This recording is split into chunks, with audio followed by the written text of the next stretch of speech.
Back in the mud. Ladies and gentlemen,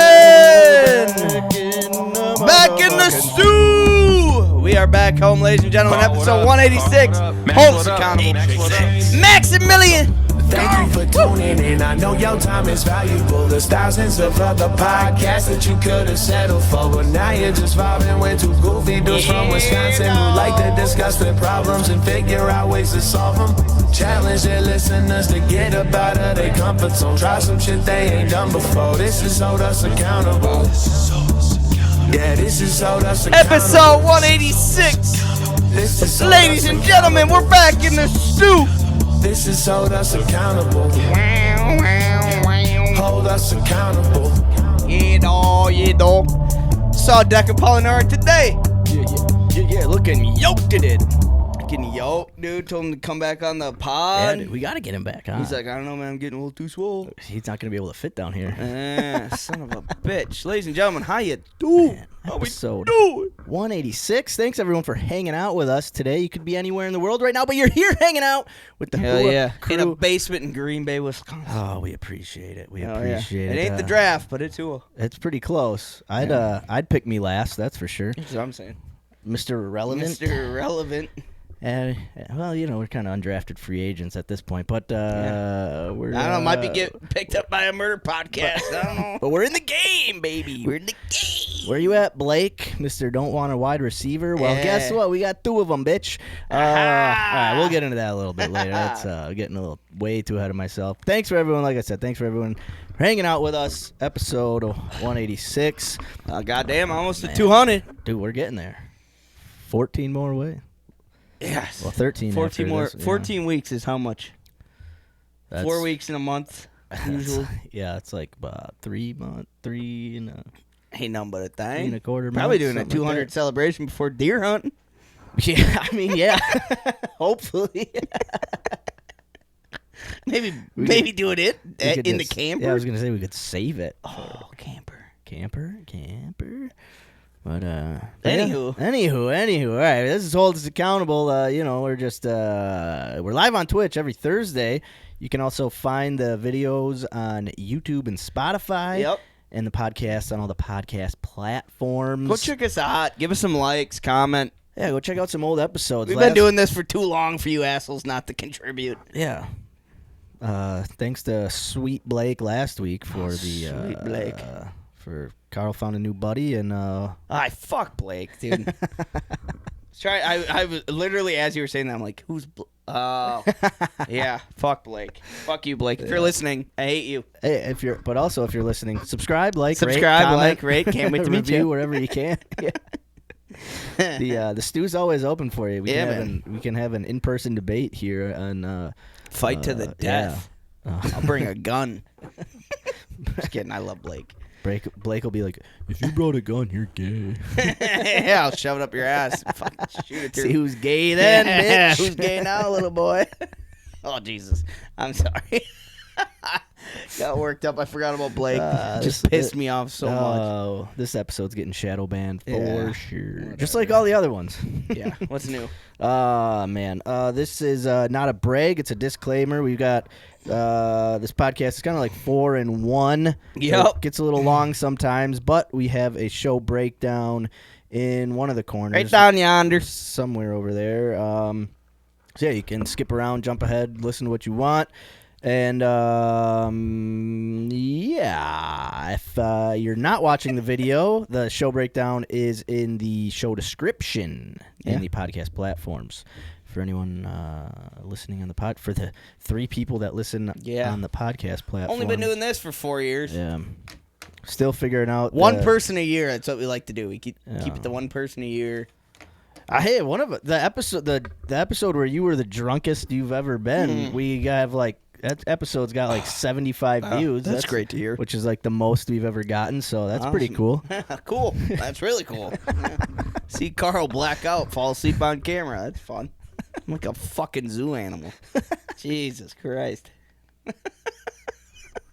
Dude, speaking of just passing out, I'm getting way ahead of myself, but there's a guy the Packers picked up as an undrafted free agent, the defensive lineman out of Georgia. He's got narcolepsy.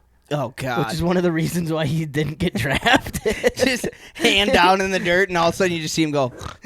Yeah. Fucking faints like a goat.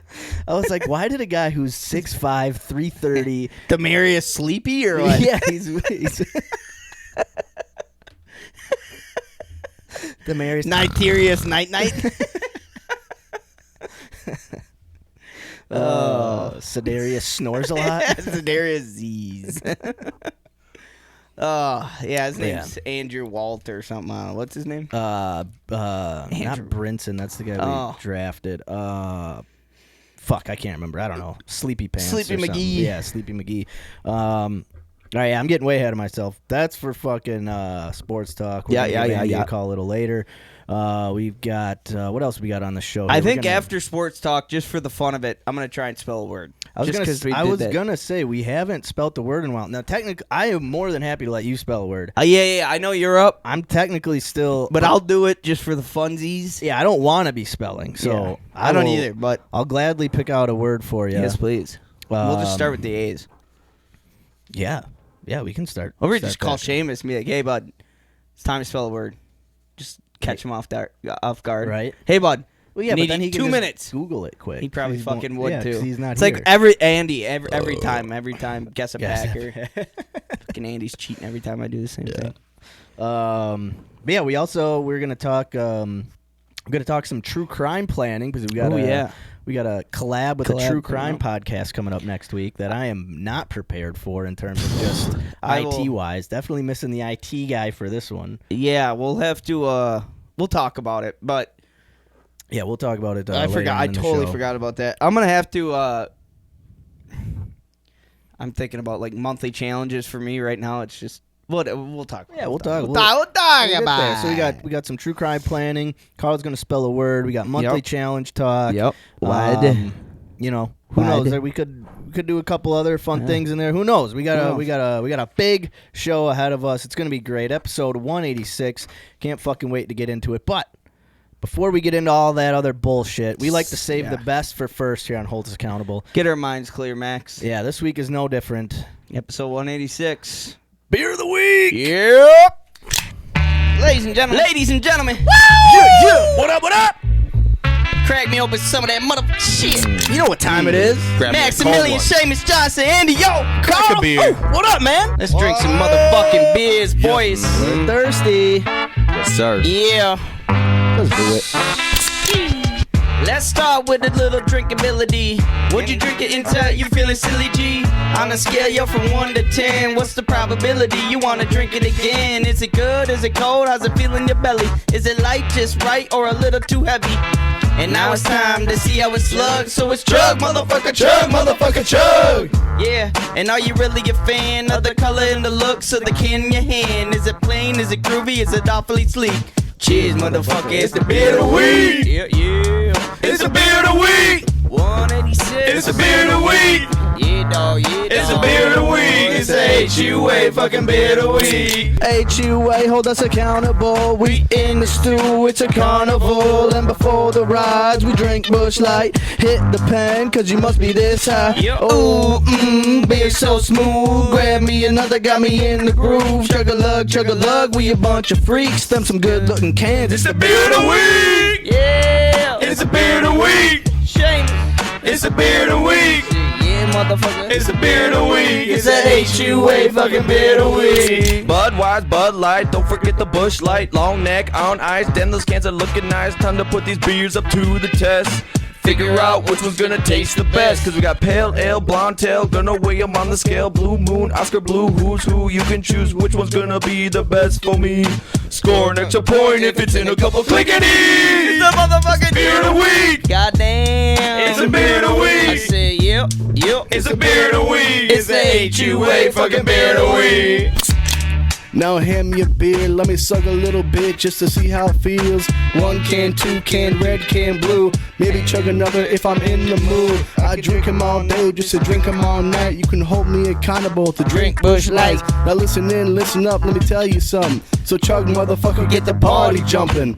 It's the beer of the week. Yeah, dog. It's the beer of the I week. said, yeah, whoa. It's the beer of the week. It's the HUA fucking beer of the week. Hell Let me drink some beers up in here. Time to chug some beers, fellas. Cheers, boy. Cheers, everybody. Crack one open yourself out there. Maximilian. Have a beer. Have a cold beer. What do beer we of the got? It's the beer of the week. We got ourselves a tasty treat. I've had a couple dozen of these. Have you? I don't know if I've ever had one of me these and Tom before. used to drink in Idaho. Or while we were camping. Oskar Blues. Cheers, brother. Oh, fucking A. It's part of my rehab. Cheers. Oh yeah. 1, 2, 3. All right, we're ready. Yeah, we're ready to go. What are we drinking, Max? Oh, ooh, that's pretty good. Shamo gave this brewery a shout out in his verse. We are drinking Oskar Blues. Oh yeah, Dale's American Pale Ale. It's a classic. We have done Oskar Blues before. It's been a while. I feel like we've done this. I feel like a long time ago. Yeah, I don't know. We might have done Dale's. I think we've definitely done an Oskar Blues. I don't know if it was Dale's. But I'll just read a little bit about Oskar Blues since it's been a while. It's been a while since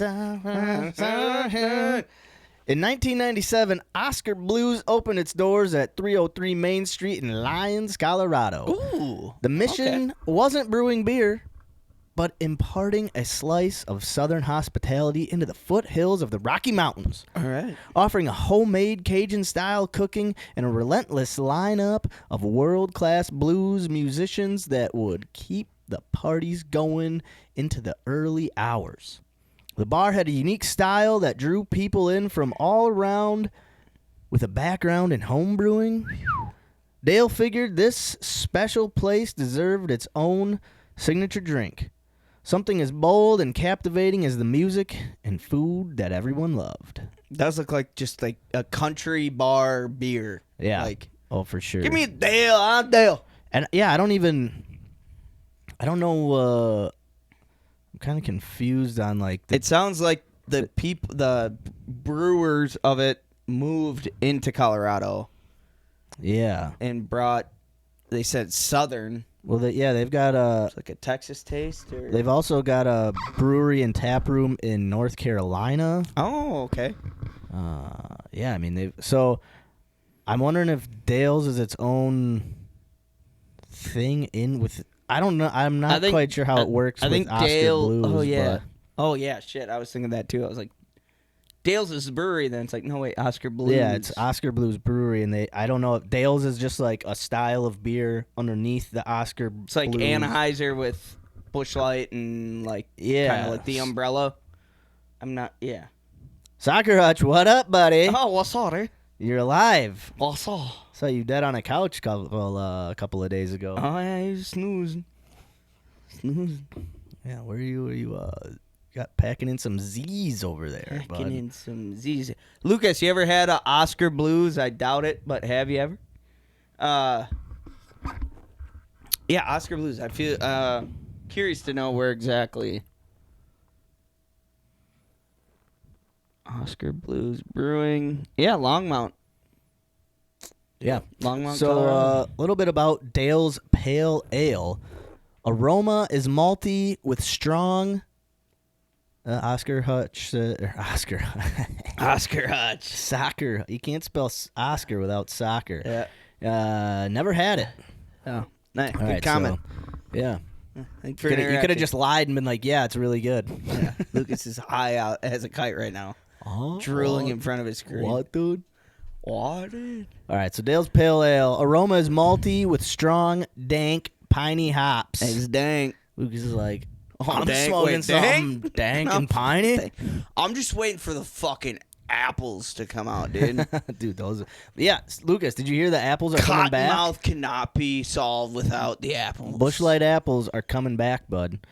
Hell yeah. They're coming on Tom's back, and they're coming back. Dude, there was a... Too early, sorry. Dude, fucking KFC, I don't know if they still have it, but they were making commercials about this new like dipping sauce for their wings. Okay. And it was called comeback sauce. I was like, what the fuck? Come back. That's badass. Fake news. No, it's not. Look it up, bud. Who said that? Lucas. Oh, fuck. It's not fake news. Give it a goog, man. Goog up. All right, I'm getting sidetracked here.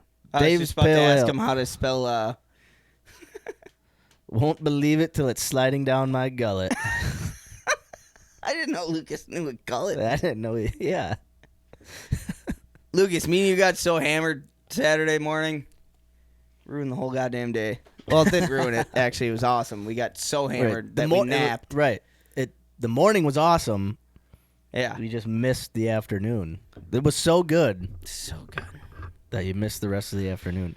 All right. Flavor is bitter and caramel malty with a piney, citrusy, hot body shining through. Finish is sweet, tangy, and a little dry. Mouthfeel is well carbonated even after the swallow as the carbonic prickle lingers. Oh, man. Tom is hard right now. No wonder you guys Diamond and ice. No wonder you guys drank so many of these. I didn't know this is why he was buying them. Didn't know Like, he was this reminds me. I didn't know he was something, bricked something. up the whole time. Thought he was jerking off to Carly, not Farley. What the fuck? I know it was a joke. It was a lie. Everything was a lie. That's funny. Holy shit. Sorry about it. Whew. It definitely has the. I like how 186 episodes in, Tommy gay jokes are still just get us rolling. Tom sucks dick. How does it not? So funny. We've been doing it for 4 years straight. Oh man. No wonder he hasn't come back on the episode. Yeah, because he's got cum in the back of his throat. He can't talk straight. It's accountable. Dude, that episode that he was on, He's got like, so fucked. he just got so hammered. Drank a bottle of Buffalo Drank an Trace and entire then smoked weed with it. He was like super talkative. It was great, and then he got high. and then he got a little bit high and just didn't say a word after that. His dumb fucking gay neck beard. His little cum saver. Just fucking fluffing out. I love Tom. Anywho. Yeah, what do you think of this beer? It's good. I do like it. I'm going to read what it says on the can here. When How Tom much first started cocks hand jerking. How much cocks would a Tom suck cock if a Tom could suck cock too, huh? Riddle me that. 10 cocks. Shaky Shame, looking good, Oh, boys. whoa, good to have you here, bud. Yeah, thanks for coming. Thanks for hanging out with us, man. Can't wait for Green Bay Packaging to fucking go underground so we can have you back. When are you done? Jesus Christ. Kyle looking like Pony Boy. Shane looking like... Tight white tee. I got tucked in, Shane. It's tucked Crazy in. right Yeah, now. It's also- crazy right now. Wish you were here, but Yeah. Shane looking like not a good friend. Yeah, I'm just kidding. Shame looking like he's not here. Shamey looking fleeky. Shamey looking gay. Ooh, big app for my big trucking company. I'm just kidding, Shane. We haven't made fun of you in so long because yeah. you're actually doing something, but you're pretty gay now. Yeah. I'm pretty over it. Yeah, I mean, we're all... Yeah. It was cool at the start. It's gotta be getting close at this point, huh? They gotta figure it. At this point, I think you just need to start working harder. I don't know. Yeah. Fucking get here on Thursday. What are you doing? Jesus Christ. I got a broken shoulder. I'm here. What am I doing tomorrow? Sleep in, jerk off, and smoke a couple darts. Shaky Shame, I agree. Oh, yeah. Everything's gone to shit. Well, sorry for making fun of you. Hope it gets better. You were way cooler when you drove a grocery getter. Then you got a new cool car and got then a spaceship. stopped hanging out with us. Oh, man. Yeah. All right. money really changes a guy. It does. It's crazy. Just Soon I'll be probably shining his shoes for hopefully $25 an hour. man. Yeah. Yeah. You shine the left one, I'll shine the right one. Yeah. Yeah. Tommy shines the middle one. The back of his throat. It'd be even funnier if Tom actually kind of listened to the episode. I wish Just so badly. I tell him every time I see him, Hey, we're still telling you you're gay on every episode. Tune in. Too busy sucking cock. He has no time to fucking listen because he's sucking so much. Oh, man. Yeah. He went from basement repairs to suck. Cock repairs. Okay. All right, well, yeah, where we at? ABV on the Dale's American Pale Ale is 6.5. Hops are Cascade, Centennial, and Comet. Yep. That's all it says on the website. Yeah. What do you? It's good. It's got good flavor. It is a little bitter. This is a good drinking pale ale. Like it's not too over the top, too hoppy. It's got a good, clean finish, taste to it. Yep. I like this. It's a good pale ale. I'm pretty fucking over pale ales. Yeah, I mean that's why when you picked this, you were looking at another pale ale. I'm like, fuck. And you pick this, and I'm like, all right, I like this pale ale. Because I'm also, but it gets hard. I'm finding that IPAs, I'll drink 4 of them, and I wake up with the worst hangover. Oh my God. It's not even like a hangover. It's like my face is swollen. I don't know if it's just there's just so much more shit. Packed into it. So I don't know. Maybe pale ales will be the same way. Well, I mean, India Pale Ale. Yeah, that's what an IPA is. But this is an American pale ale. It's American. It's from Oskar. I feel like when it's worded out and it's not in an acronym instead of then it's stronger. No, I feel like it's the opposite. It's the opposite. Yeah, that's what I think at least. Okay. When I see IPA, I feel like, that's extra pale ale. Yeah. But when it just says pale ale. Pale ale's okay. Yeah, because this is an APA, American Pale Ale. Oh, yeah. You know what I'm saying? Yeah. But Indians are dense. Yeah, those things are. Yeah. Those things are pretty rough.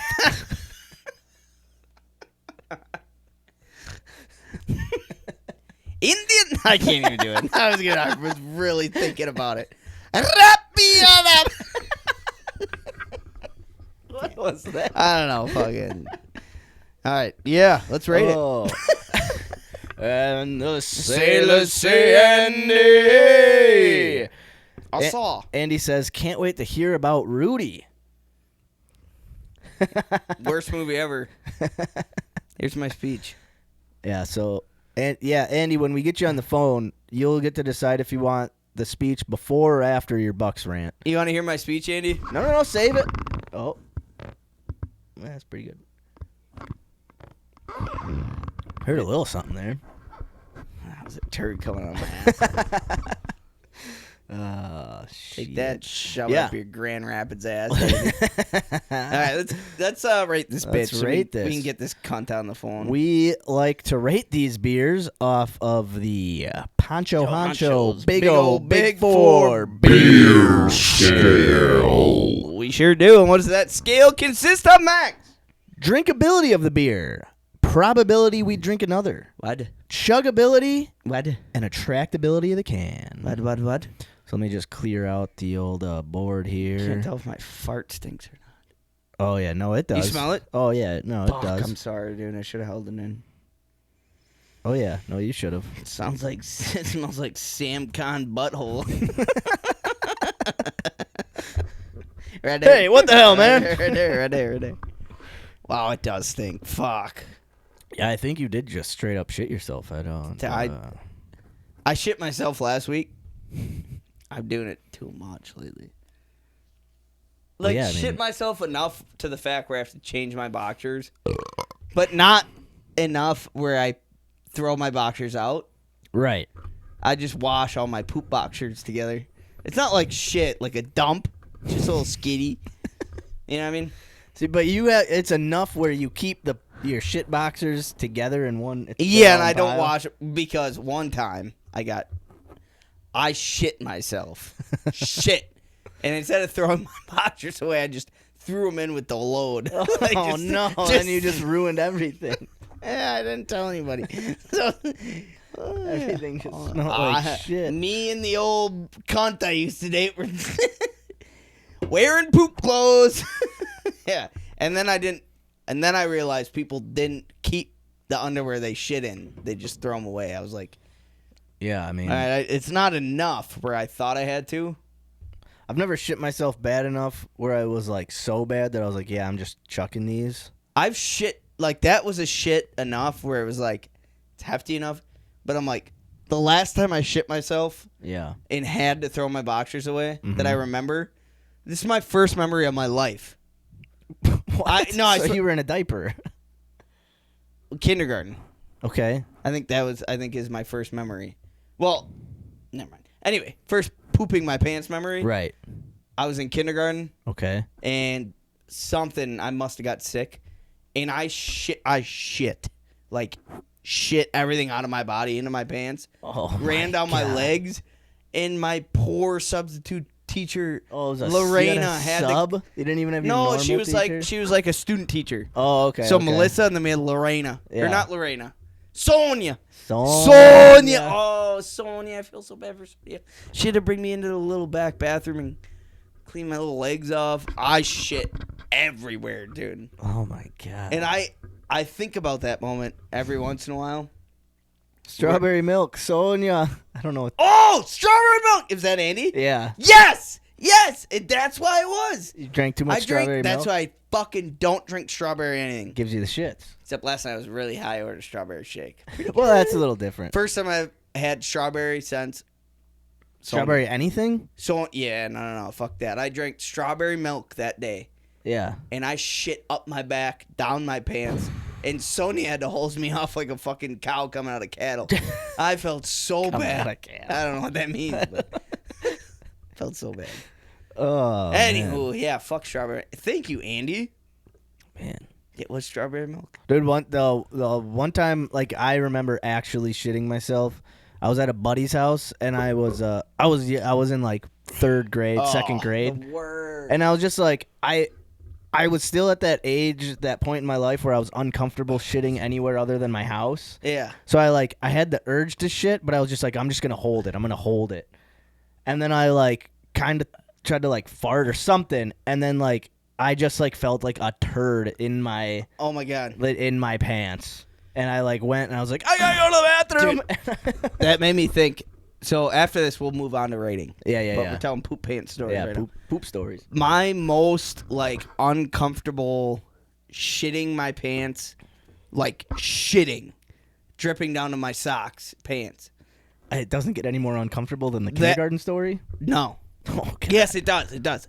I went to ski rule with my friend who I really wasn't friends with. Okay. Like, I really wasn't close with him, but yeah. I went with him and his family, and we got a lodge, and it was a cool lodge. Yeah. And right before we went, I had just bought this new matching coat and and snow pants. Wait, how old are you? I got to be like 4th, 5th grade. Oh, shit. Okay. So I got like brand new Burton matching jacket and pants. And we're in line for the ski lift. Mm-hmm. And my stomach starts getting a little uncomfortable. And I remember like just going to let a little fart out, and diarrhea just flooded down the back of my legs into my socks. And I just bought these pants, so I was in the bathroom like wiping my legs. And then we got back to camp, and I called my mom, and I'm like, Mom, I shit all over everything I have here. Like, you need to come and pick me up. And my mom's like, no. You're 3 hours away. Like, just wait till the morning. And then I showered and had to get into a hot tub with, like, his whole family. And they're like, why'd you leave today? And I'm like, I was just tired. I was tired to shit myself. And then I ended up calling my mom and crying. You gotta come get me. The most embarrassing. And Joey, people made fun of Joey. And I went with Joey. And then Joey made fun of me. Wait, why did they make fun of Joey to start with? Hey, he was a guy. He's an interesting guy. Oh, okay. So good guy. I never made fun of him. I shit my pants for him. I could never. Yeah, make you fun had of nothing him. to say about it. Yeah, but like being with a family, like you don't really know. It's the worst. And then you just poop. I ended up selling those snow pants on eBay. I did. They had a shit stain in them, like this big. I sold them on eBay. Swear to God. Holy fuck. So, Worst poop of worst. That's terrible. Yeah, and being that far away from home and just like knowing that there's nothing you can really, there's no relief. Nothing like when you're that young too. It's like I Yeah. just want my mom to tell me it's okay. I shit myself, Dude. And When Joey's I was just like, ew, don't get in the hot tub. Like, I'm getting in the hot tub, bitch. Chlorine, I'll be all right. Yeah, chlorine. I need this. If you see floaties, blame my mom. She didn't want to come and get me. What were you like sick? Did you have strawberry milk that day too? Like what did you? Yeah, that was what. No, not sure. I must have because I was like puking and pooping. Like Jesus. I was literally in line for the ski lift, and I shit myself, and it ran down to my ankles, and I'm like, I had to get out of line, and run to the bathroom, and just look in my snow pants and be like, I literally just shit. I'm just picturing little Carl in his snow Dude, gear. it's a matching. Just like- It's like white with brown stripes, and I had top and bottom. I look like a fucking Wolverine in the fucking snow trying to blend in before I fucking go to war. But I have poop just running into my fucking boots. And then I just had to sit sweating in a little stall, like with my poop in my Right, pants. like, and I'm like, how do I handle this? So I called my mom. She goes, they're driving home tomorrow. You got to stick it out. And I just sat in the stall. I remember just going like, what am I supposed to do with my poop pants? Then I went in the hot tub. Sell them on eBay. Joey fucking, what the fuck is his last name? Joey Bonafuno. Some with a B. Bonafuno. Joey. I don't know. That's a celebrity or Bona something. Anyway. All right, let's rate this. Yeah, sorry. That just brought blasted memories back in my brain. Oh, man, yeah. Everyone's got a good poop in their pants story. I hate pooping pants. But all right. Nothing makes you want to drink more than thinking about shitting your pants. Let me tell you what. Yep, I agree. All right, drinkability of this beer. It's good. I tell you what, it's a very drinkable pale ale. It is, man. I'm going to say 7.89. I like that. For a pale ale, for me, like rating this strictly off a pale ale, I'll give it an 8.23. Because it's a good, like, I'm pretty out of pale ales, but this is good. Yeah. Yeah, I'm definitely getting more into the stouts and porters these days. Yeah. Yeah. Like, dude, I love the Guinness in a bottle, bottled Guinness. I feel like that's probably very like diehard Guinness lovers would be like, in a bottle. What the fuck is wrong what with you? the fuck you doing? It's like we're Getting not like- in fucking Ireland, Yeah, bud. getting it a can or something. But Yeah. no, dude, I Good mean, bottle? getting a can is definitely probably the best, but it's a little cheaper in a bottle. And The ball in the bottle? nope, no ball in the bottle, which might be why I like it. Yeah, then- more because it's a little. I don't know. It's got a little bit different. Nitrous-y less? A little less Yeah, it's like a nitrous-y? little bit more carbonated, Okay. a little less. The nitrogen kind of like flattens it out a little bit, but Yeah. that's like more natural how it. Anyway, all right, I'm getting off topic here. Probability we drink this beer again, the Dale's American Pale Ale, brewed by Oskar Blues in Colorado. Man, those are some weak fucking burps, huh? I gotta save the rest of that for chugability. I'm gonna have to crack a new one for chugability. You want just a new one? Wait, how many have we had? One? Oh, we got two more. Yeah, you're having it. Here you go, bud. All right. That works. Oh, bad position. That's a poop myself position. Oh no. Hey, you're gonna have another poop your pants story. I've shit myself at least. Can you hear me? No, you gotta talk into I've the mic. shit myself. Shit myself at least 10 times in the year 28. And I turned 28 in March, so In the year 28? or What do you year mean? of being 28. In your 28 years, you've shit yourself 10 times. No. Just in my 28th year. Oh, I just think, this I think year? I've shit myself Like legit? 3 times that I can remember. I shit myself walking to the rest center. Literally threw my boxers away, shit myself. Wait, when were you going to the? When was For- this? When At the birthday, the kid's birthday. Your yeah, your Casey's birthday on my way.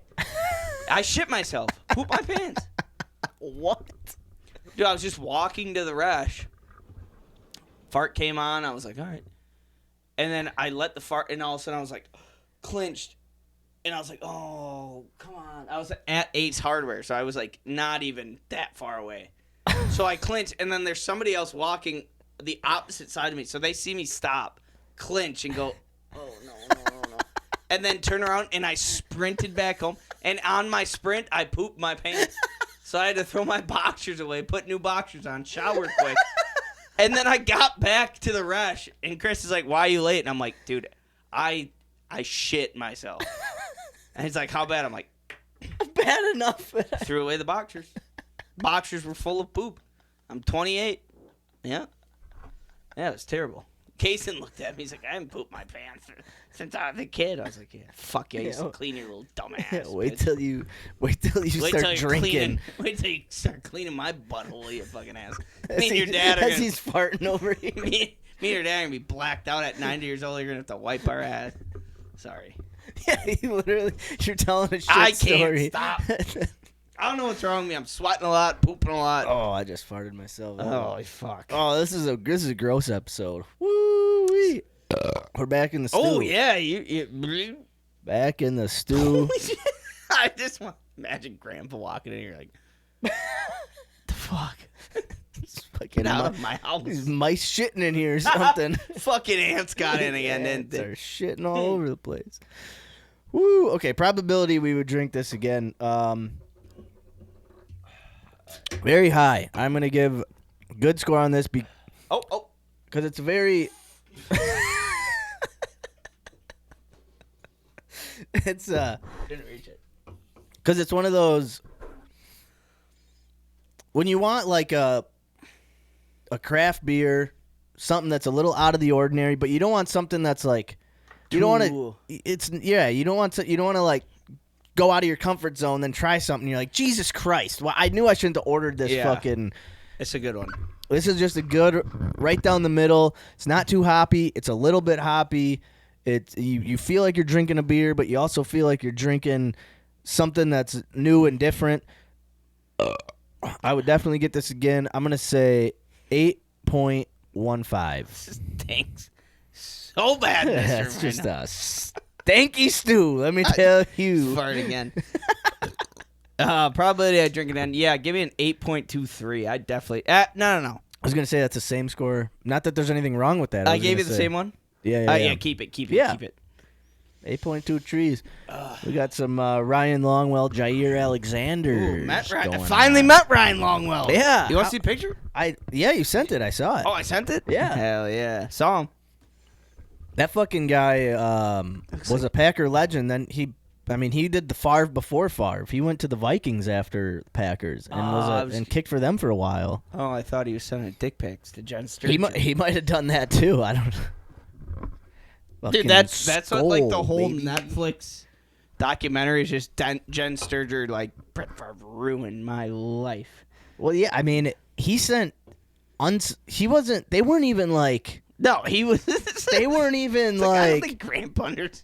Yeah, really, what Favre did because they weren't. They weren't even like hanging out outside. No. He not just at was all. like, "This is a hot reporter. Yeah. I'm gonna." I fucking want her. He's like, Hey, Jen. Love to have you over tonight. That was like on really on the commercial or the trailer for the Favre thing. It was like Jen Sturgeon, and then it was Favre just going, "Hey, Jen, love to have you over tonight," and it was just her saying like, "You never wanted to talk to me." Yeah, like I didn't want any of this. I don't know if I'm definitely gonna watch it, but it's as soon as it ends, I'm putting on Brett Favre NFL highlights. Right. Of him chugging beers, taking Vicodin, and fucking throwing tutties. Well, so, okay. I mean, see, a guy, it's not cool what he did, but there's a lot of... Do a documentary on Ray Rice beating the shit out of some girl in the fucking elevator. Dude, on Lawrence Taylor snorting coke and, I mean, just... OJ's... they made like 7. Yeah, they made a lot of... They did that. Yeah, he damn near decapitated a woman. Deshaun Watson! Him and that fucking towel. It's weird every time They just want a little lick to the butthole. Yeah. All they needed to do was just fucking hire Tom to massage the guy. He could have got his butthole licked. Nobody ever would have known. No one would have known. He'd probably be pretty good. I was all stressed out. Yeah, he just went way too overboard. Dude, like, Deshaun Watson, Joe Flacco, Dylan Gabriel, Shedeur Sanders, and Jameis Winston. No, he's with the Giants now. Oh, Giants. Yeah. But still, that's but four. still, That's what a four. fucking... Wasn't that weird that they drafted Dylan Gabriel, too? And what are they doing? Super weird. Okay, this is sports talk. Yeah. We're getting ahead of. All right, chugability. We got to chug. We got to chug this. All right, let me...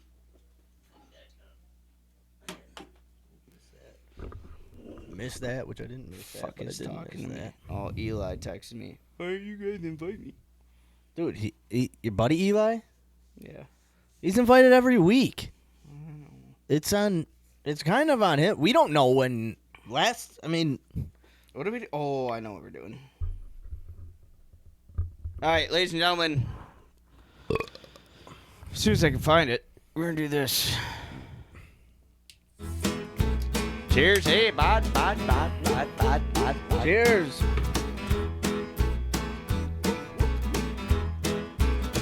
Chug-a-lug, make you wanna holler, howdy ho. Not bad. Burns your tummy, don't you know? Chug-a-lug, Not great. chug-a-lug. Not great, but not bad. Not meant to be. No, I mean Not meant to it be is a chugged. pale ale, so it's not meant to be chugged. Yeah. But it wasn't terrible. It's the after. There's really the beginning taste of it is great. Good. It's the aftertaste that gets pretty bitter. That tartness and Yeah. that bitterness starts to hit you. I mean, not like grading on a curve. Yeah. Considering it's a pale ale, I mean, I'll say seven. I say 7 point. Give me a 7 point Matthew Golden. 2-2. Give me a Matthew, Mike Vick, Desmond Howard, 7.81. 7.81. Okay. All right. Attractability of the can. I love it. It is cool. It kind of it This makes you is- just think it's like This is what I want my beer to look like. I don't Right. need no fucking tie-dye, psychedelic, fucking zebra having sex with a horse bullshit I mean, on my can. it sounds like a cool can. It does sound cool, but probably wouldn't taste good. I just need the name, the type of beer, and how much booze is in it. That's all I need. Simple, bada bing. It's like a name tag. I Hi, my feel- name's Dale. This feels like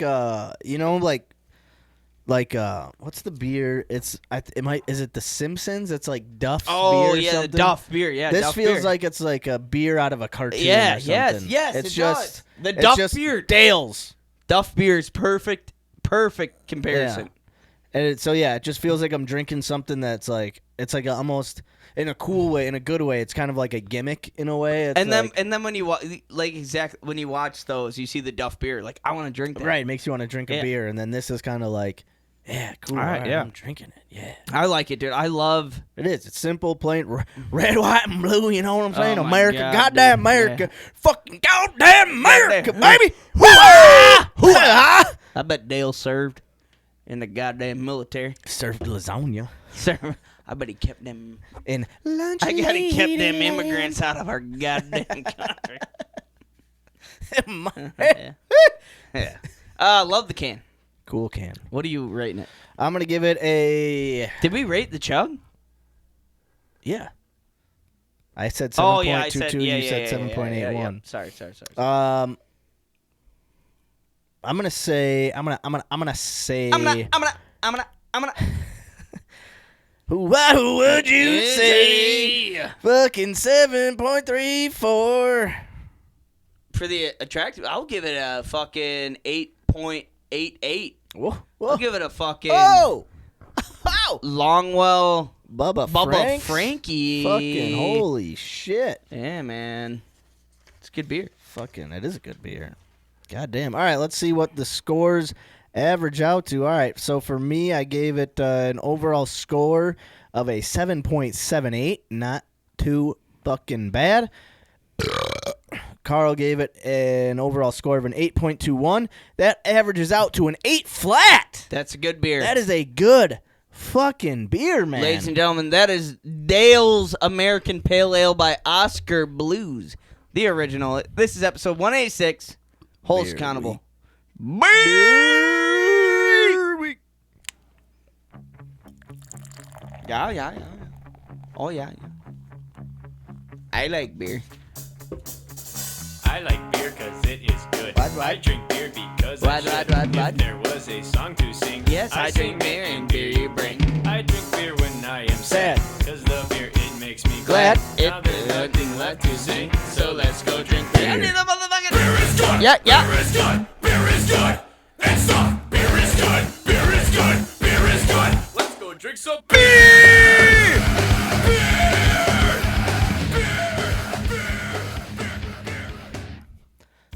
Man, hell yeah. This week's Beer of the Week is, we got a sponsor back. Ooh. They're kind of pissed we didn't read any sponsors, any ads during, while we were in your Stu. We had some sponsors not happy with us. But we were just having such a good time down there. Things got away from us. But Give it to us. we got sponsors back. This week's sponsor is well, actually, hold on. Let me. Speaking of, hold on. We're gonna change it up here. On the fly, change it up because Like it. talking about farts and shitting ourselves. Oh, is this Dr. Pimple? No. This week's Beer of the Week is brought to you by Gas Cap. Oh, gas cap. Gotta love it. Gas Cap says farting is a natural bodily function, and Gas Cap believes it's time to stop holding in or hiding your farts because you're embarrassed or ashamed I like that. of your natural bodily function. It's not healthy to hold them in. Recent studies have shown that holding in your farts actually reintroduces the held-in gas molecules into your bloodstream, where they travel into your lungs, and you end up exhaling those gas molecules, giving you fart breath. Ooh. Don't waste your time and money on gas-relieving pills or medications that end up doing your body more harm than good. Gas is natural. Don't be ashamed. Gas Cap is here to relieve all the stress and anxiety associated with your farts. Gas Cap is a gas absorption cushion you wear between your pants and underwear. Hell yeah. It never touches your bare skin or dirt. Shoney's and Chacos. Put them in between. It never touches your bare skin or dirty stink hole. Gas Cap's state-of-the-art advanced gas absorption foam material is molded to form-fit your unique backside using the latest and greatest 3D rendering software. Not only does Gas Cap conceal the odor, but it muffles the fart so no one will ever know you're letting them fly. Are we glorifying a butt plug? No. This doesn't go. No. It doesn't go in your butt. No. It doesn't touch your bare skin or stink hole. Oh, okay. It doesn't touch All your right, bare skin or stink doesn't hole. touch your chili ring. No, not even close. It's between All right. the so it's Stink it goes, Star is untouched. It goes boxers, Gas Cap, pants. Stink Star. All Right. Yeah. No. Yeah. Oh, it goes, no Stink Star. No, it goes. All right. It goes Stink Star, Chili ring. chili ring, boxers, or briefs, whatever you Brace, wear. whatever. Yeah. Gas Cap, Okay. then your pants. Holy shit. Right. So. Load it up like a fucking FBI agent. Exactly. Yeah. So it's perfect for those first date nerves. If you're at the office, a fancy restaurant, out in public, or just around the house, or anywhere you're gassy. We haven't done this in a while. We got our Gas Caps, and since getting our Gas Caps, we wouldn't dream of doing an episode without them. We've got them on right now. Yeah. Studio smells like flowers. Yeah, it smells great. I've been farting this whole time, and Carl hasn't even been able to tell. No. For me, I love the Gas Cap at the grocery store. You don't want to be farting around other people's food. School, yeah, it's this. It's a perfect place for it. I used to get so self-conscious, but now with Gas Cap, grocery shopping is a breeze. Oh, being in school, like feeling that fart coming on, and you're just squinching your little cheekies, Right. and not being able to let it go. Imagine just that air just coming out during class and no worries. Yeah. It was night. I didn't have to wear it during the weekend at the draft because there were so many people around. You just fart. You could just Doesn't fart. matter, It didn't matter. But like if when me and the wife are out to dinner, Oh yeah. gotta put it on. Yeah. I don't want to be Bubble guts, little heartburn. Yeah. Gotta fart. can let it fly. The best part about Gas Cap is they come in all different foam densities and styles to match your flatulent needs. Personally, I have the mid-level Gas Cap. I have it on right now, but I keep an industrial strength Gas Cap on me at all times in case of emergencies. For every Gas Cap purchased, Gas Cap will make a matching 10% donation to the Colon Cancer Society of Americans in Wisconsin. And for 30% off your purchase, use the promo code HUAFarts or visit gascap.com/HUAFarts. Shout out. Gas Cap, fart freely. God, the best. All right, thanks Gas Cap best, for man. sponsoring Beer of the Week. All right. And now let's move on to Wisconsin sports talk. We're going to call our good buddy NDO.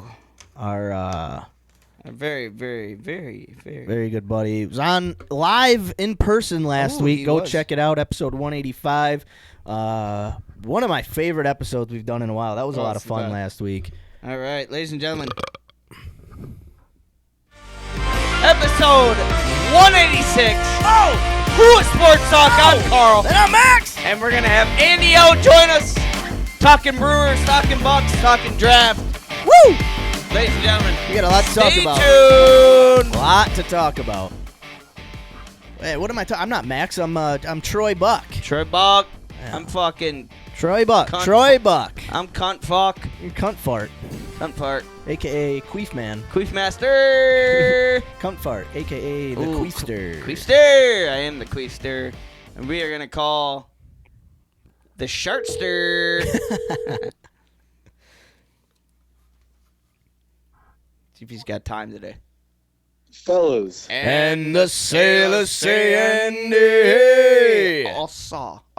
What a fine Thursday evening. Not to a bad get Thursday. some feelings out the way. Ooh, Yeah. man. Little bummed out you're not here. It Yeah. always sucks when you come home and you hang out with us for a week and then you just disappear again. Right. And I hear I'm you. like an orphan. I'm like an orphan waiting for his pops to come home. My papa. Waiting for me to come home with that gallon of milk. Yeah, a gallon of milk and a couple kitties.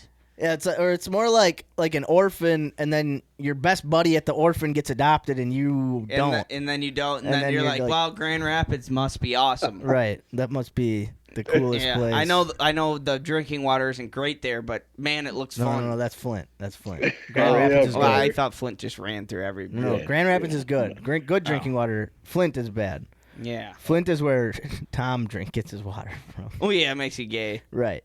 But anyway, Yeah. Andy, how you doing? Yeah, man. Hold up. Oh, God Sorry, bless you. I Oh, just salud. Oh, God bless Doing you. good. As they say in Doing Detroit, don't cover your mouth. It's fine. It stinks here. So that's what they That say. is what they say. Yeah, that is what they say. Hey, real quick, Yeah. before we get talking sad about things that suck, it was awesome having you here Yeah, last man. week and just Oh, man, that was a blast. Oh, yeah, dude. that was every time I can get back and get in the stew with the homeboys. That's a great time. Having I'll an tell you what. episode, dude. Having you in the stew is just electric. dude in the It's stew, electrifying. and then we're gonna talk about it a little later. But just being at the draft with you was, Oh, man. I mean, that was the best, dude. I mean, That was awesome. Thursday. Thursday, that was one of the most. I Oh. haven't had that much fun in a while, man. Long That was time, dude. awesome. It was awesome. Really cool. But all right, fun stuff out of the way for now. Let's talk. Let's bad news first. Let's get the bad news rolling. And then we'll talk. The Bucks shit the bed. Andy, let them have it. You know what? I've had a couple days to calm down here. Yeah. It's just sad at this point. You know, it's I don't know, man. They had obviously a huge first quarter lead, 30-13, whatever it was. Like, I knew it wasn't gonna stay because it's the NBA and 20-point leads are nothing. And then, you know, they go up, they keep it competitive, like every ounce of fight they had at them throughout the game. Every time the Pacers took a lead, every time that dumb motherfucker Tyrese Halliburton made a big play, Giannis or somebody on the Bucks would make one back, Gary Trent would hit a three, AJ Green would hit a three, and they just kept fighting, scratching, clawing. And it was like, damn, okay, well, where the hell was this the whole series? And then, they get to overtime, and I'm like, I don't know how much left I have of this, And then they get 2 big leads in overtime. And each time, they're up by 7-8 points with like 40 seconds left. And I'm thinking, okay, Gary Trent Jr., the truth, dog, sharpshooter, bucket getter, splash.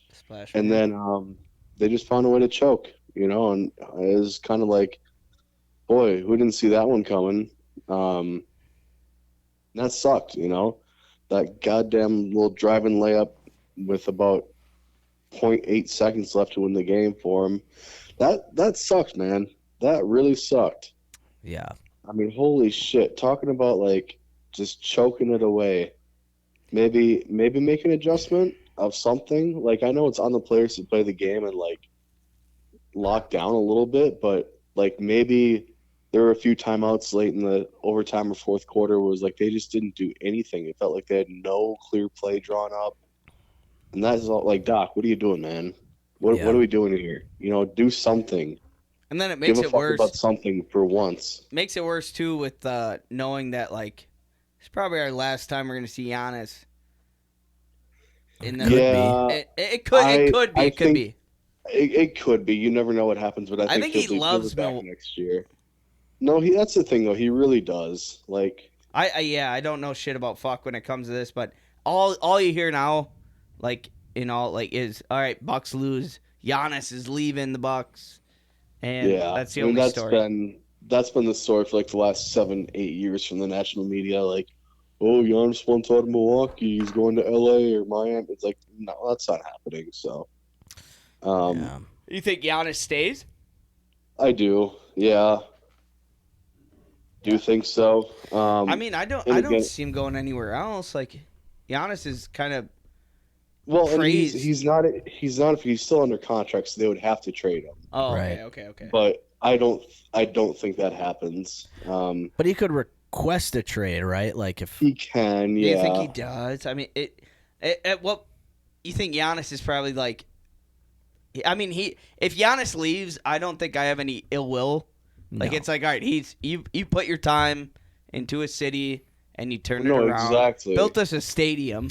And it's not like he had a bad year. He had one of his best years this year. I respect Giannis if he wants to go get a chip, get a ring. Go get a ring. I don't think there's a single Bucks fan out there that would have any ill will towards Giannis. I hope not. Everything he's done for Milwaukee and like he's spent his whole career, brought us a fucking championship. Put us on the map, like, dude. He put us back on the map. Yeah. Yeah, I mean, he single-handedly rebuilt the Bucks if there wasn't Giannis, there would be no Bucks district. There would be no Pfizer Forum. Yeah. There'd be no all those bars and like cool crazy shit all around the new stadium that wouldn't be there without Giannis. Giannis built the Deer District. Yeah, the Deer District. That's 100%. What it's called. Pretty much. Yeah. I mean, he literally there was talk like before they got their new stadium, like talks of like the Bucks possibly leaving Milwaukee. And there would honestly before it would have sucked, as just like a Wisconsin sports fan, it would have sucked to see the Bucks leave Milwaukee, leave the state of Wisconsin.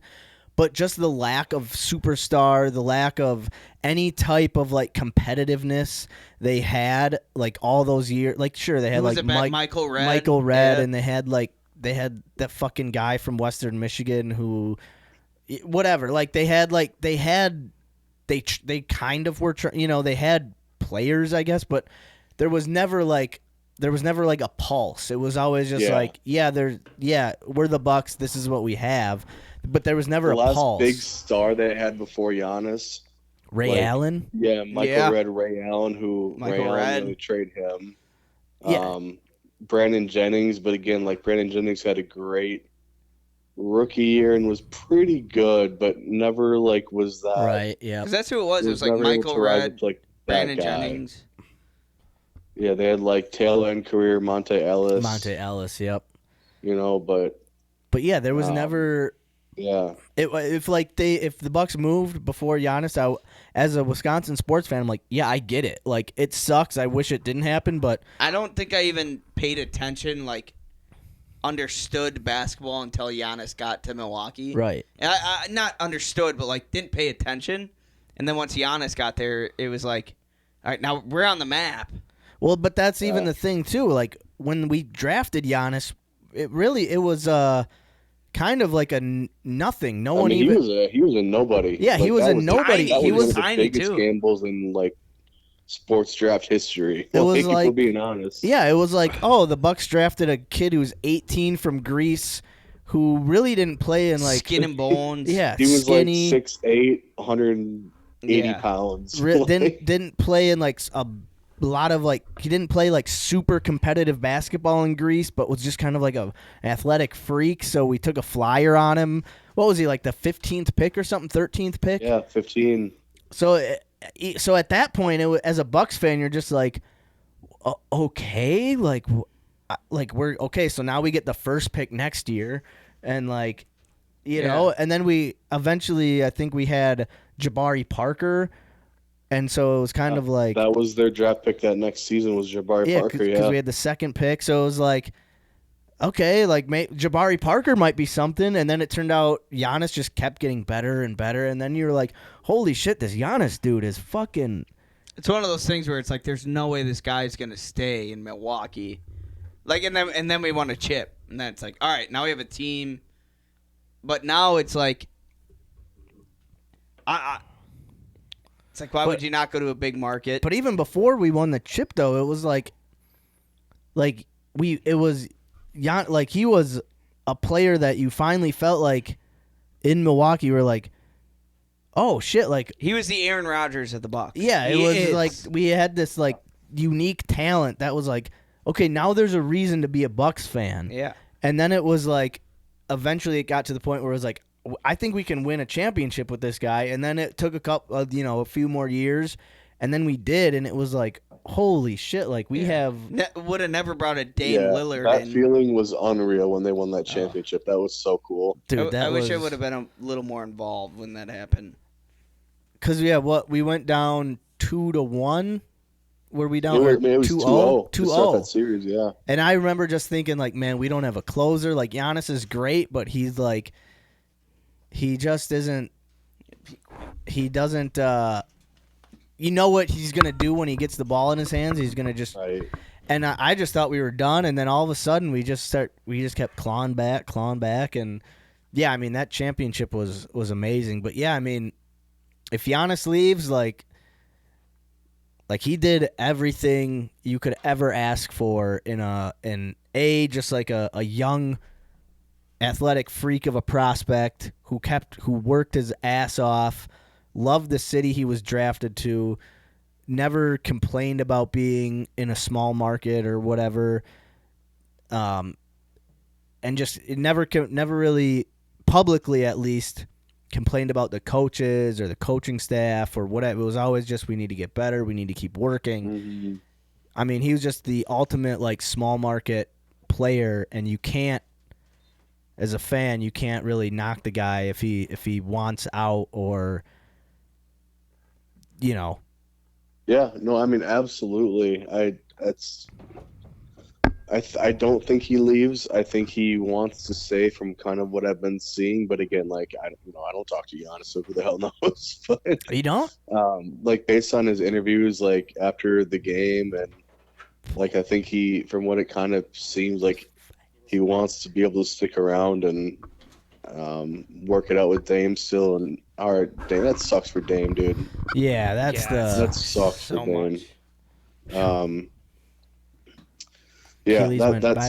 sucks. But like, I don't know, man. It's just, he's got his 4 kids, his wife now, and like built his whole family in Milwaukee.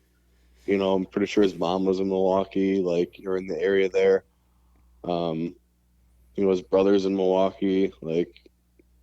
So I don't think he leaves at all, but you never know. Is this false hope, or is this like you hoping he stays, or it's like No, I really don't think he'll leave. I think Okay. he wants to be there. he seems like a loyal? He loves Milwaukee. I mean, Yeah. it's the place that put him on the map. Made a home for his family, made a life for his family, and Exactly. I mean when you look at Giannis and how he interacts in the city of Milwaukee, he loves it.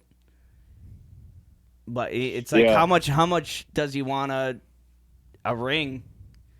I mean, I can't imagine he's going to stick. If he wants to win, he's probably not going to stick around. Yeah, and that's the other part of it. It's gonna be real interesting to see what the Bucks do, if they're able to do anything either. But I don't really know. I'm not. I'm gonna stay far away from that point for now until the off season hits. I'm just He depressed. gonna try and enjoy the rest of these games because there's still some real good series going on, as well as there's going to be some great MLB. series. So Playoffs starting in October. MLB too. So Do you know hey, he knows when the playoffs start. Let's go. Yeah, October, bud. So, okay, Andy, a couple of weeks ago, I don't think we talked about the Bucks last week when you were here. But we briefly did. I had my little Doc Rivers rant. Oh, yeah. Well, Doc Rivers sucks. I mean, fuck. I'm so sick of Doc Rivers. He's probably one of the most overrated coaches in the NBA, maybe NBA history. Do you still, like, if, say the Bucks didn't get, like, the perfect trade for Giannis, but they got maybe like 3/4 of kind of what you were talking about a couple weeks ago. Like, I think last week you were like 4 first-rounders or something like that. Say they got like 3 and a second or 2 and 2 3 seconds. first? Yeah. Holy shit. Well, it's a little different in the NBA. Yeah, I was going to say, I don't know how trading works in the NBA. I was going to say 3 first. But, like, do you still kind of looking for the Bucks to trade Giannis and get younger and start rebuilding and build for the future? Or are you... Yes and no. Like, again, after you said, I've kind of cooled down on that, even though they lost. Like, I want Giannis in Milwaukee with every fiber in my being, you know? Like,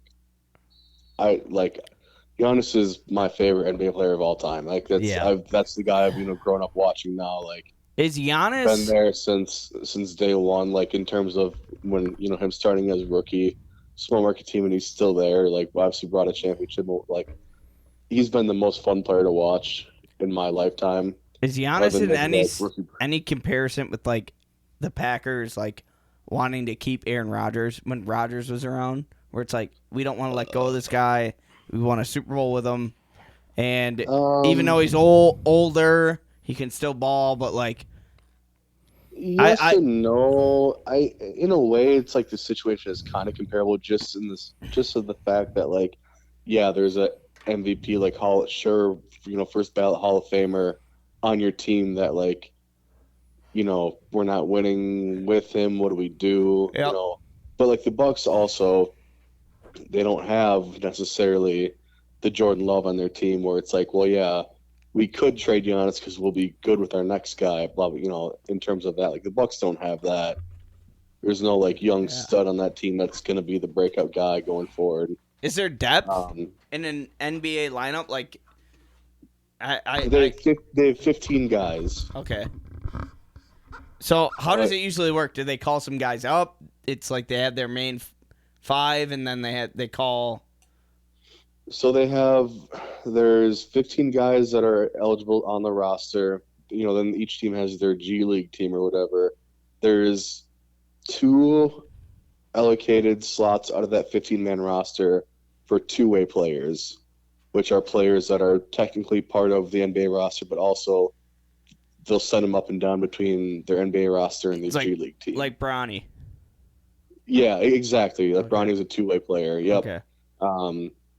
And then there's, like, a couple other guys on the roster that might be, younger guys or, don't play, like, vet minimums, like, stuff like that, probably aren't going to see any playing time on their G League team because either they're going to develop them with the NBA team and they just want to have them stick there, or, like I said, they're veterans who probably don't play as much and they're not going to send them down to the G League for that. But, like, a typical NBA rotation, and it just kind of varies team to team. Like, during the regular season, in close games, they'll probably play, 9 to 10 players throughout the rotation, throughout a game. In playoffs, you kind of see that rotation tighten up a little bit. So maybe they'll go 7 to 8 guys, 8 to 9. Just the guys are playing more minutes. All the stars are playing longer during the playoffs. like regular season, they try and rotate more guys in there. But like the Bucks at this point, so I was wrong about them not having any first round picks till 2031. They do have 2 or 3, but they're all, Max, kind of how you were saying, I don't know, last time we talked about this, but there's pick swaps. So they're going to be the worst pick of whatever Milwaukee versus like whatever New Orleans will have. So like obviously Milwaukee's going to be the better team. So they're going to get that late first round draft pick, which in the NBA there's not a whole lot of depth in the draft usually. Like once you get to that 20s, 30s, whatever. And the NBA draft is completely random, right? It's a lottery. Yeah, like the first 7 picks it's a lottery. Okay. Usually it's like the first 2-3 teams are pretty guaranteed in terms of who's going to pick where, but like every once in a while you get kind of like a random, like maybe the 4th worst team will pick first, every here or there. But like I remember the one year that the Pistons, when Wemby was the Wemby draft, the Spurs were like the 4th or 5th worst team, and they lucked out in the lottery, and they got Wemby because it was supposed to be the Pistons, and the Pistons end up being like. Is Wemby as good as they say? It's like 7'5", and he just Wemby's a freak, man. He's going to be so good. Hey, just got to stay healthy. He can shoot too. Like that's the thing. Like he can pull up from 30 feet. Like, yeah, it's insane. Like the measurables of these guys who are playing in the NBA now, like the 7 foot, 7 like above 7 foot. It's insane. Like it's unreal. Even going to a Bucks game, like sitting up a little bit, not down low, like you can. It's incredible seeing how ginormous these guys are. It's like, holy fuck, absolutely. You don't really take in consideration how ginormous every NBA player is. Right. Well, and so thinking about these Bucks draft picks and just kind of as trying to be optimistic about even just having a couple first-round draft picks, like hopefully in the future when we do make a couple picks, maybe considering that some players can stay in college a little bit longer now that there's the NIL deals and colleges might be able to start paying players directly. Maybe some talent will stay a little bit longer, and then you get some guys that, they might be a little bit older, so they might fall in the draft a little bit, and the Bucks can get a guy maybe a little bit older. Like the Bucks' 52nd overall pick this year in the second round. I'll say that's a perfect time to draft the Lord and Savior John Tanjay. Let's go. Just saying, The Lord and Savior. Amen, brother. Tanjay? Amen, says Tanjay from the congregation. Wait, did we have Tanjay way back? No, Tanjay's with the Badgers. He's the black dude. He just I mean, he was 90% of basketball, this past year. Sorry. Thought Tanjay was on the team that Frank the Tank was on, and who's the black guy that was on Elijah? Or Nigel Hayes. Nigel Hayes, isn't that Alligator Hunter? Wasn't that guy on the Wild Thornberries? Yeah, yes, thank you. Nigel. Right? Yeah, Nigel Thornberry. Nigel Thornberry. Love that team back in like 2015. Sorry, Andy. But yeah, I mean, what? Go ahead. No. I was gonna get back to just saying, like, as a Bucks fan, like, just hope, trying to be hopeful for the future. Like, I hope Giannis stays, but I can't imagine us just keeping I can only imagine the front office being like, hey, let's try to get what we can for this guy now. Hey, this guy wants to win. Let's send him out, get something big. Yeah. Let's get Luka. So I got a couple things. I don't want that fat fucking. I don't I even saw know where he's from. You don't like Luka? No. I don't watch any NBA. I'm not a big Luka. He just is constantly whining and complaining. He's also like severely out of shape. Is he really? Oh my god. Andy? dude. Yeah, he's Really? He's he's fat? almost as fat as that dumb Serbian Jokic. Dude, Whoa. and he's 6 inches shorter. He's like he like weighs the same Why amount. is there so much hype around? He is great. Like, don't get me wrong. He's a hell of a ball he's player. great. Man. Guy scores like crazy. I'm trying to like pick in between Max's like why you don't think he's so great. So like now I just think Luka sucks. Fuck Luka. No. Here's the thing. He's a fat, lazy slob who hates basketball. That's what you said, right? Slav. He's Slovakian, I think. He's a fat, lazy Slav. Slovakian. Slavican, yeah. He No. slobs on Tom's knob. Giannis or Luka is like, who could I compare him to in like the NFL for you? Luka is like Sam Congato. Lacy. no, he's a better maybe like Big Ben. Big Oh, Ben. sure, yeah. Like Roethlisberger? Just without Does the he like R to word. jerk off a lot? Roethlisberger loved to Without jerk. the R word. He loved to jerk off and ride motorcycles. Is that what that was his thing? That's why he won so many Super Bowls. As soon as he stopped jerking What off. did he win? You didn't 2? hear that? He only won like 2. Yeah, as soon as he stopped jerking off, he won another. Okay. You never heard that? No. Tell Yeah, me that. he was admitted that he was watching too much porn and he was taking up his mind space for like film. He was whacking his little balloon. Yeah, so too imagine instead of so Luka likes drinking the way Big Ben likes watching porn. beating his meat. Right. I'll take Luka every day. And- Actually, Big Ben No, Luka's a dog. letting a couple But, like- loads off, but, dude, and then he's relaxed. Then I'm when, good. dude, when you watch Luka, like It's insane. but like I started. Like I watched the game last night, or at least the first half with the Lakers and the Timberwolves, and you watch Luka, and everything. It looks like he's playing at half speed because that's his full speed, but he's so big that like How big is Luka? He just bullies people out of like he just will like dribble into you and then give you like a little bit of a forearm, and then they kind of. I hate the NBA. I think the NBA is a fucking hoax. Everybody gets fouled so easy. Like There's a lot of fouls. nobody gets hit in the head. There's nothing cool. No, but I like- like Giannis though. But they're skilled though. That's the thing. Like, They you, are. You It watch is. you, It's you watch incredible. Luka and you're like, okay, if this guy was in shape, He's really that out of shape? yes. Doesn't look that out of shape. He looks like No, Like watch. the thing about players like Luka, like they might be bigger. He's definitely a little out of shape, but like even in the shape he's in, he's a killer, dude. Like That's what I'm there's saying. no wasted movements. He's so smart about the way he moves, like getting defenders off balance, like knowing when to try and draw the foul versus like going in for the drive or doing that step back 3 shit. Like there's no wasted movements, and yet you think like a guy like that, if he was fully in shape, like yikes. Like you watch those guys playing pickup basketball at the park, and there's like the big chubby dude who's just like hitting threes. He's like taking 2 dribbles. Dude, that is Luka in the NBA. Is it really? Yes, because everyone in the NBA, most 95% of the NBA are in shape, jacked, thin, skinny, lanky guys. And then there's I keep saying Giannis. There's Jokic. Luka, Yeah.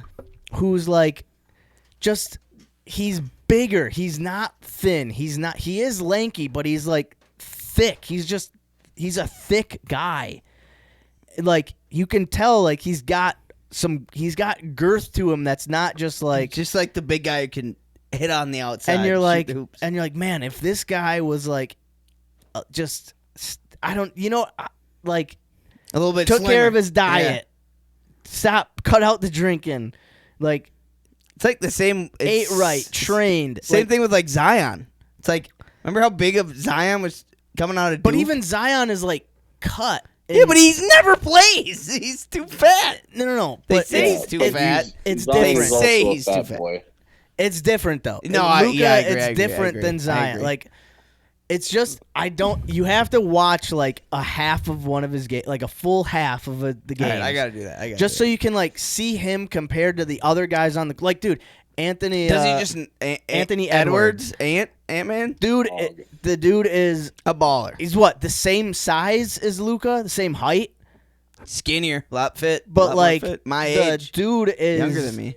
yoked. He's in shape. He's fucking, but they play like he can. Luka just gets you to play at his speed in a way that's like you can't teach it. So like he's like Super Andy was good. saying, he's skilled in the way that's like you can't really teach his style of play. It's just his style of play. But if he was like in shape and took care of himself, he would be. But the way he plays, like, would you let him go? Like the way he plays, I feel like I like lazy on defense, bigger guy, but also like the skills are. Yeah, but if he was in shape, he wouldn't have to be lazy on defense. That's true. That's You so know, true. like, That's so true. He So would. true. He could play That's defense so true. full out. I get it. I have no say into the NBA, but watching the Mavericks get rid of Luka was like. I mean, it doesn't seem smart. I don't know. No, doesn't seem smart. That was a stupid. That was like Nico. Now maybe he's a just top catching 3 fl- like all-time worst NBA trade.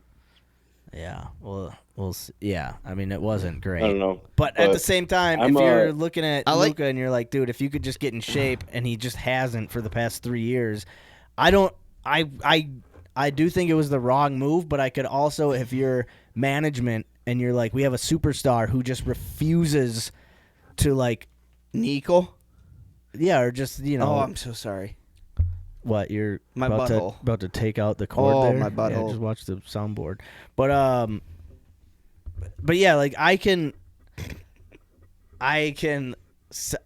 it was the wrong move. But like I said, I can see where upper management would just be kind of like, I don't know what else we can do or say to this guy to get through to him. Like His brothers keep threatening to cut our heads off. these fucking That's Jokic's brothers. yeah. Yes. Thugs. But okay, enough NBA talk. Yeah, and fuck. and Well- anything else you want to say about the NBA? Yeah, I and got then- like two. I got two Alright. Bucks thoughts. Yes, you do it. please, You do please. it, and then we'll go to. Yeah, we'll let you finish up. My butthole stinks. You smell it, Max? It smells like fucking Luca's crotch after. It smells like Lucas's Or a whorehouse. mom's fucking puss. Sweaty Ukrainian puss. Wait, is he Ukrainian? I don't know what he is. I think he's Slovakian. Slovenian. Smells like Slovenian. Slovakian salmon Yeah. in here right now. All right, Andy, go on. All right, thanks, bud. Yep. I Sorry about it. saw, I saw the Bucks just extended their GM, no. John Horst, Okay. which I have no problem with Mhm. because Okay. they've missed on a few picks and stuff in the draft, but like, I have no problem with him being around. I like him. I think he's done a pretty good job. Like, obviously, keeping Giannis here, keeping the Bucks competitive. I Okay. don't think from what I've heard and read into, he was not a fan of the Doc Rivers hiring. Okay. I think he wanted Kenny Atkinson, who is doing a hell of a job with the Cavs this year. Okay. Cavs #1 seed in the East this year. They had an unreal season. But I think it was their new owner who wanted Doc and kind of had the final say in Dude, that. I've been saying it. The Haslams, you get the Haslams involved in ownership, it's not Right. good. I said it Right. from the time they fucking came aboard. It's not good. They are not good owners. They interject themselves too much. Are they an NFL team owner? Yeah, the Browns. The Browns. Yeah, that's exactly. Yeah. Yeah. Yeah, Yes. Deshaun Watson's still on that team. Yeah, what they were the reason that He got paid yeah, $230 million. the guy who's now a part owner of the Bucks is the reason that Deshaun Watson got that ridiculous contract that he got.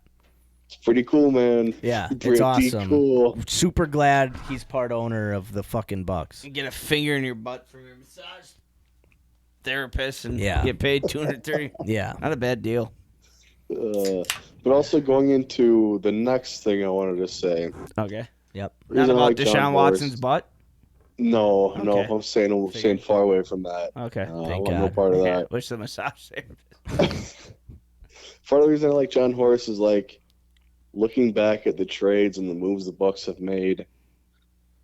Like first getting Drew Holiday, keeping Chris and Giannis together, like being able to win that chip. That was huge. Like he was a huge part in all of that. And yeah, maybe trading like hindsight's 2020, maybe trading Drew away. Like wasn't the best decision, but like you got to respect the team that is at the top and in contending for a title like the Bucks are and were, especially then, like pulling the trigger and making that trade for Damian Lillard, who, top 75 player of all time. Like, you got to respect that at least. Like, sure, It hasn't worked out. They've been hurt and injured and, take a swing. Bounced in the first round. But, like, being able to take a swing and making the move, and because, like, what if it did work out? What if the Bucks did win a championship this year or last year? Like, right. Crazy. What if he doesn't get hurt? Like exactly. What if he doesn't get hurt? What if Giannis stays healthy last year, Dame stays healthy this year? You never know. But it's cool to like at least have your team take the swing and make a trade like that. Obviously, it just hasn't worked out so far. But I don't know. Hey, I respect and I like the fact that they did something to try and win another one, but obviously that just hasn't worked out. But quick question about Dame, and this I'm not sure how you would know this, or if you know. Do you know if the same calf that he had the blood clot in is the calf that or the same leg that he pulled the Achilles? Mm-hmm. I mean, it's got to be some correlation in that somewhere. Yeah. But also I watched the playback and it just like looked like a typical Achilles play. Like he tried to go for a ball and he reached his leg way too far back to try and push off of. Okay. And old man body. It just pulled.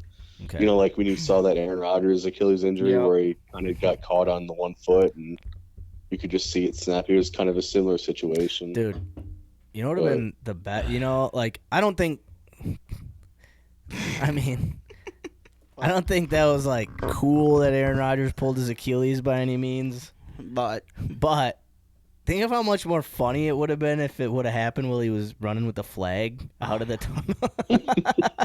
Think about how cool it would have been if he was running for the end zone in an NFC or a AFC championship game. No. I didn't want the Jets to have any success. Want to get that far. I didn't even want him to have success. Period. Tears Achilles on his flag out. Before he even it was funny. Like before you knew it was an Achilles tear, it was funny because it happened like 3 plays in. Think of how much more funny it would have been if it happened before he even took a snap, and it was just him running with and he like trips and falls, and the flag gets like ripped up and torn. He's like, "Oh God, we got the old guy." Jesus Christ! What do you guys think? What do you think's gonna happen with Rodgers? I think. We'll get to that. We'll get to NFL talk. We'll get to NFL talk. I know. That was my bad. I got a sidetrack. That's my fault. No, that's my fault. That's my fault. 17 peaches in me right now, Max. We better get I know. to it. That's my fault. I should know my surroundings. That's my fault. Sorry about it. Nope. You don't have to be sorry. I have to be sorry. I'm sorry. I'm really sorry. Andy? I'm sorry. Final thoughts on the Bucks? You're talking about John Horst. Very sorry, Andy.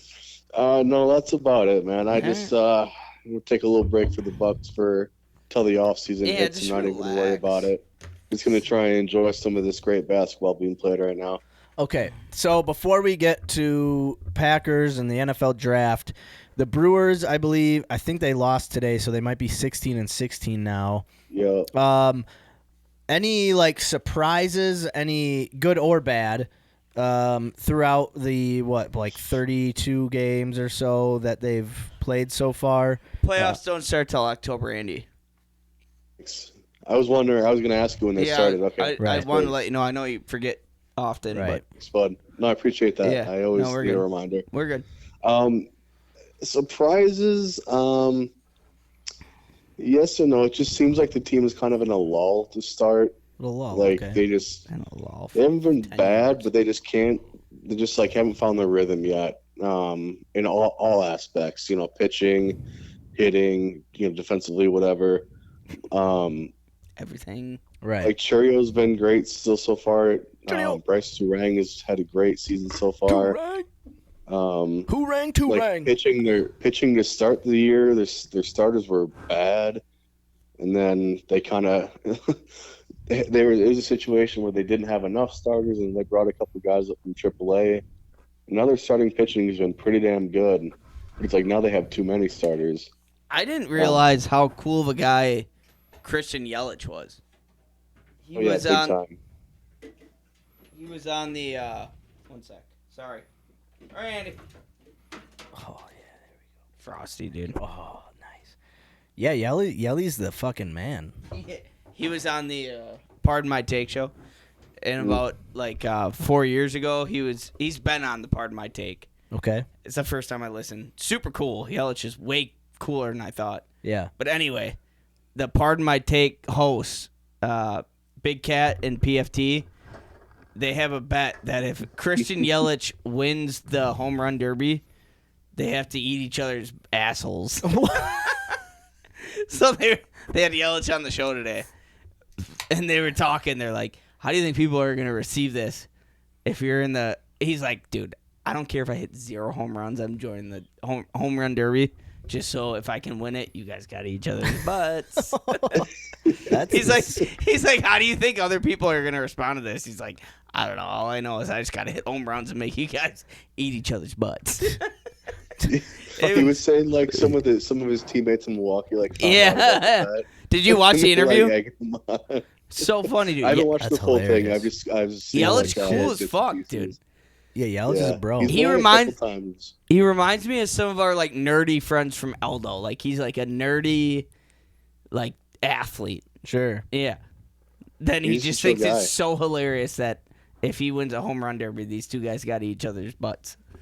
How's he been doing this year? He's okay. Hot and cold. Hot and cold. Okay. Again, like some of the guys seems like he hasn't found his groove yet, but he's got like 5 or 6 home runs. When's the last time he's been healthy for a whole season? I'm trying to put my foot. You see that? Shut up. Shut up. 2023. Needed a recliner. 2023? That's what I thought. 2023, but that was kind of when he was still coming back from his other injuries. Where did he come from? The Marlins. Got him from the Marlins. Well, and last year he was playing super well, and then he Playing had the great back. baseball. He had the back like, injury. Middle of the summer, he got hurt. Yeah. And had to have back surgery. He was talking about today that I watched the error he made. He dropped the ball out in the outfield, lost the game. Yeah. What? When was this? Andy, you remember this?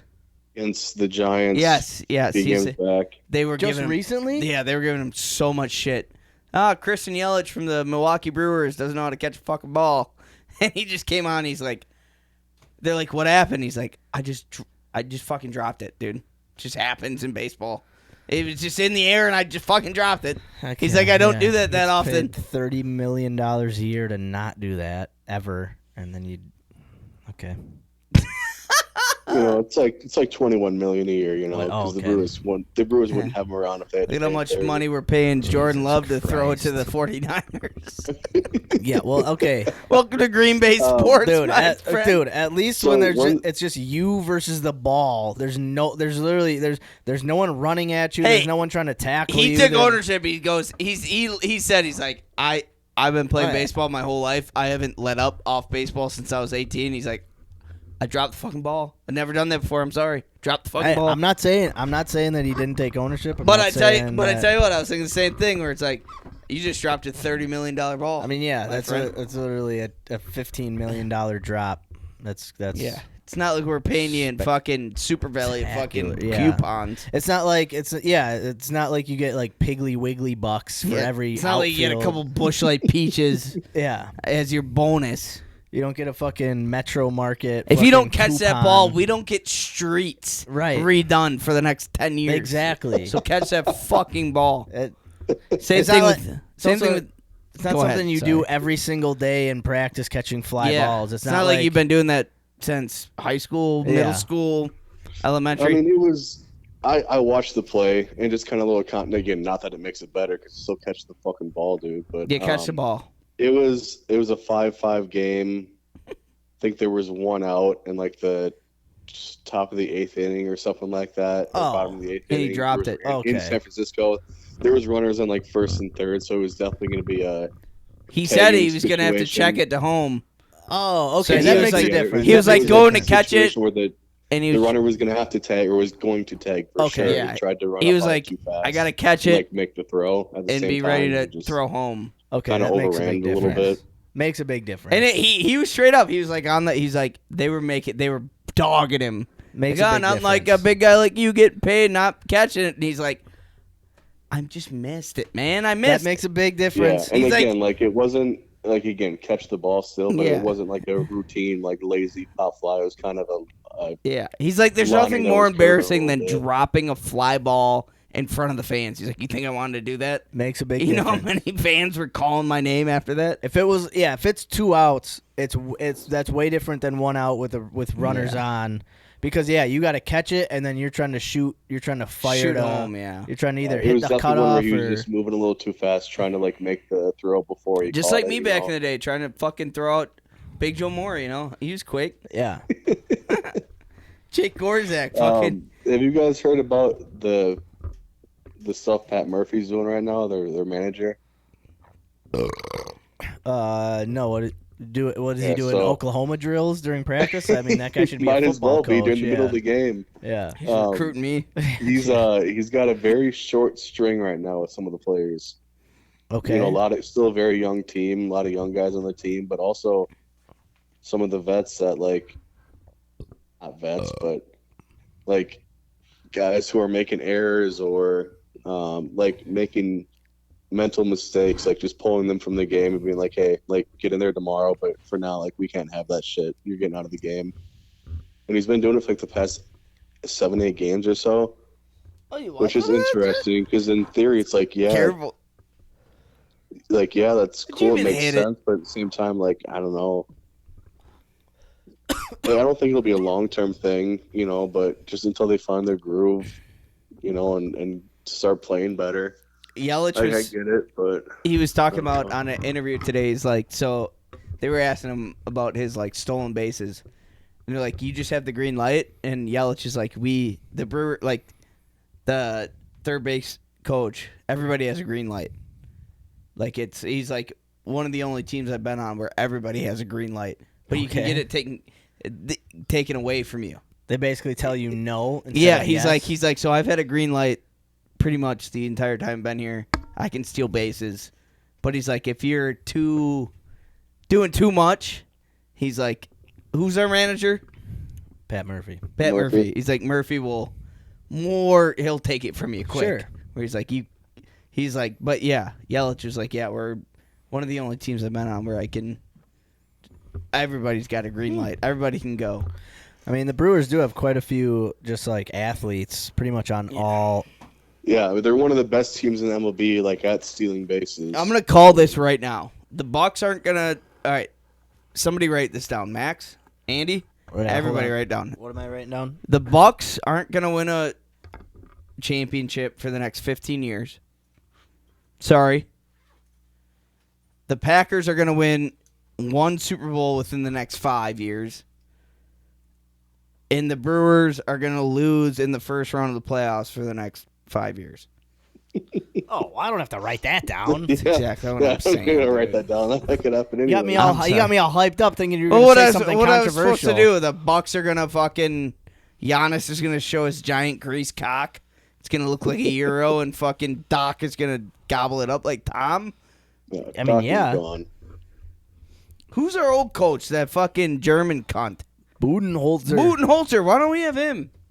'Cause he sucked too. Yeah, he got fired from the Suns. He had Kevin Durant, Bradley Beal, and who's the other guy? The guy from Kentucky, Booker. Booker. You know who we Booker. should hire? Fucking Sundance. Sundance Wicks. Sundance Oh, Wicks, dude. All right.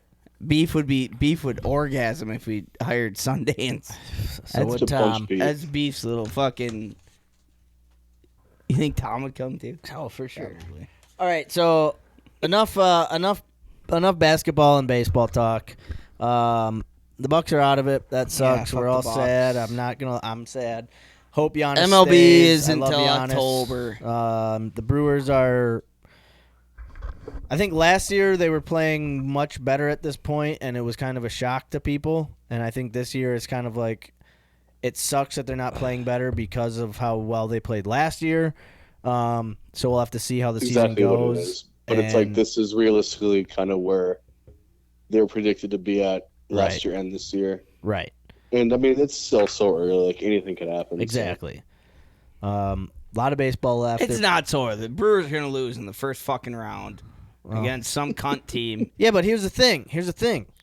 Maybe it'll flip where the Brewers are like they get. Last year they were super hot early. They kind of rode it. They got a little cold. They went into the playoffs on a, warmish, warmer than they were, and then they met a team that was hotter than they were, and it sucked.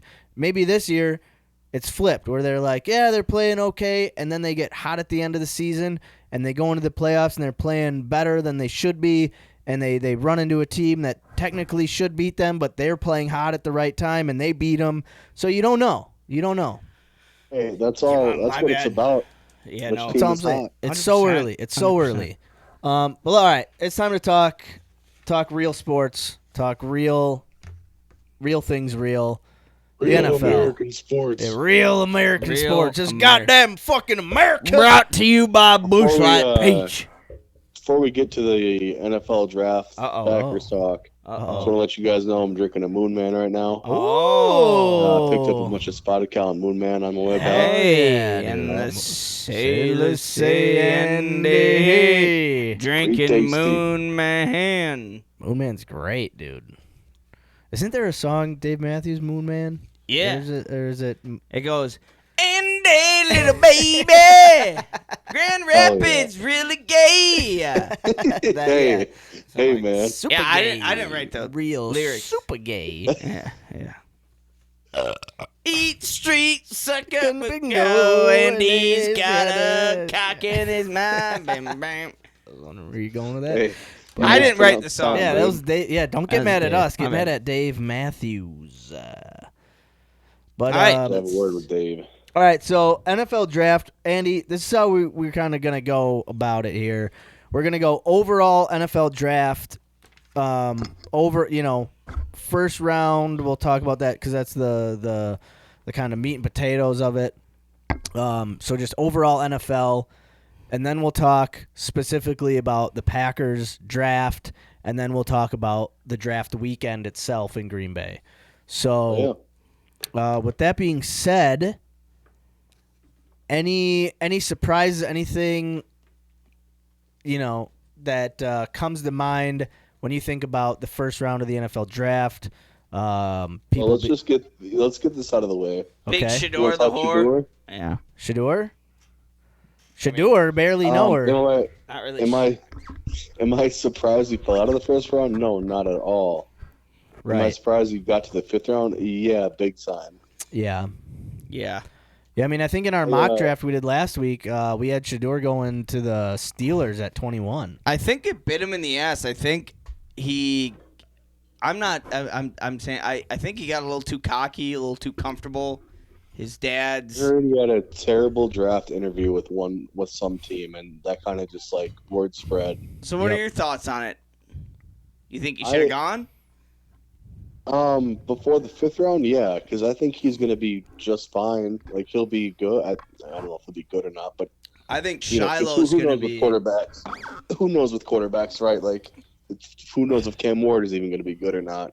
Shiloh's going to be the next Hall of Famer out of the Sanders No, he's family. not.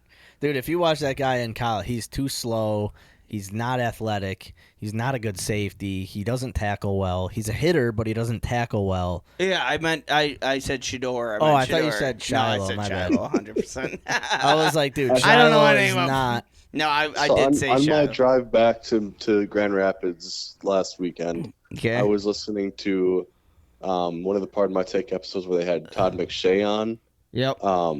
and was kind of listening to their pre-draft like inside takes and like some of like his draft board stuff, and it was interesting because I was like he was saying that because I was kind of curious like to see like what their thoughts were, what his thoughts were, like after the draft had now taken place, but like what he was thinking before the draft, and he actually had shout out Matthew Golden. He was his receiver one.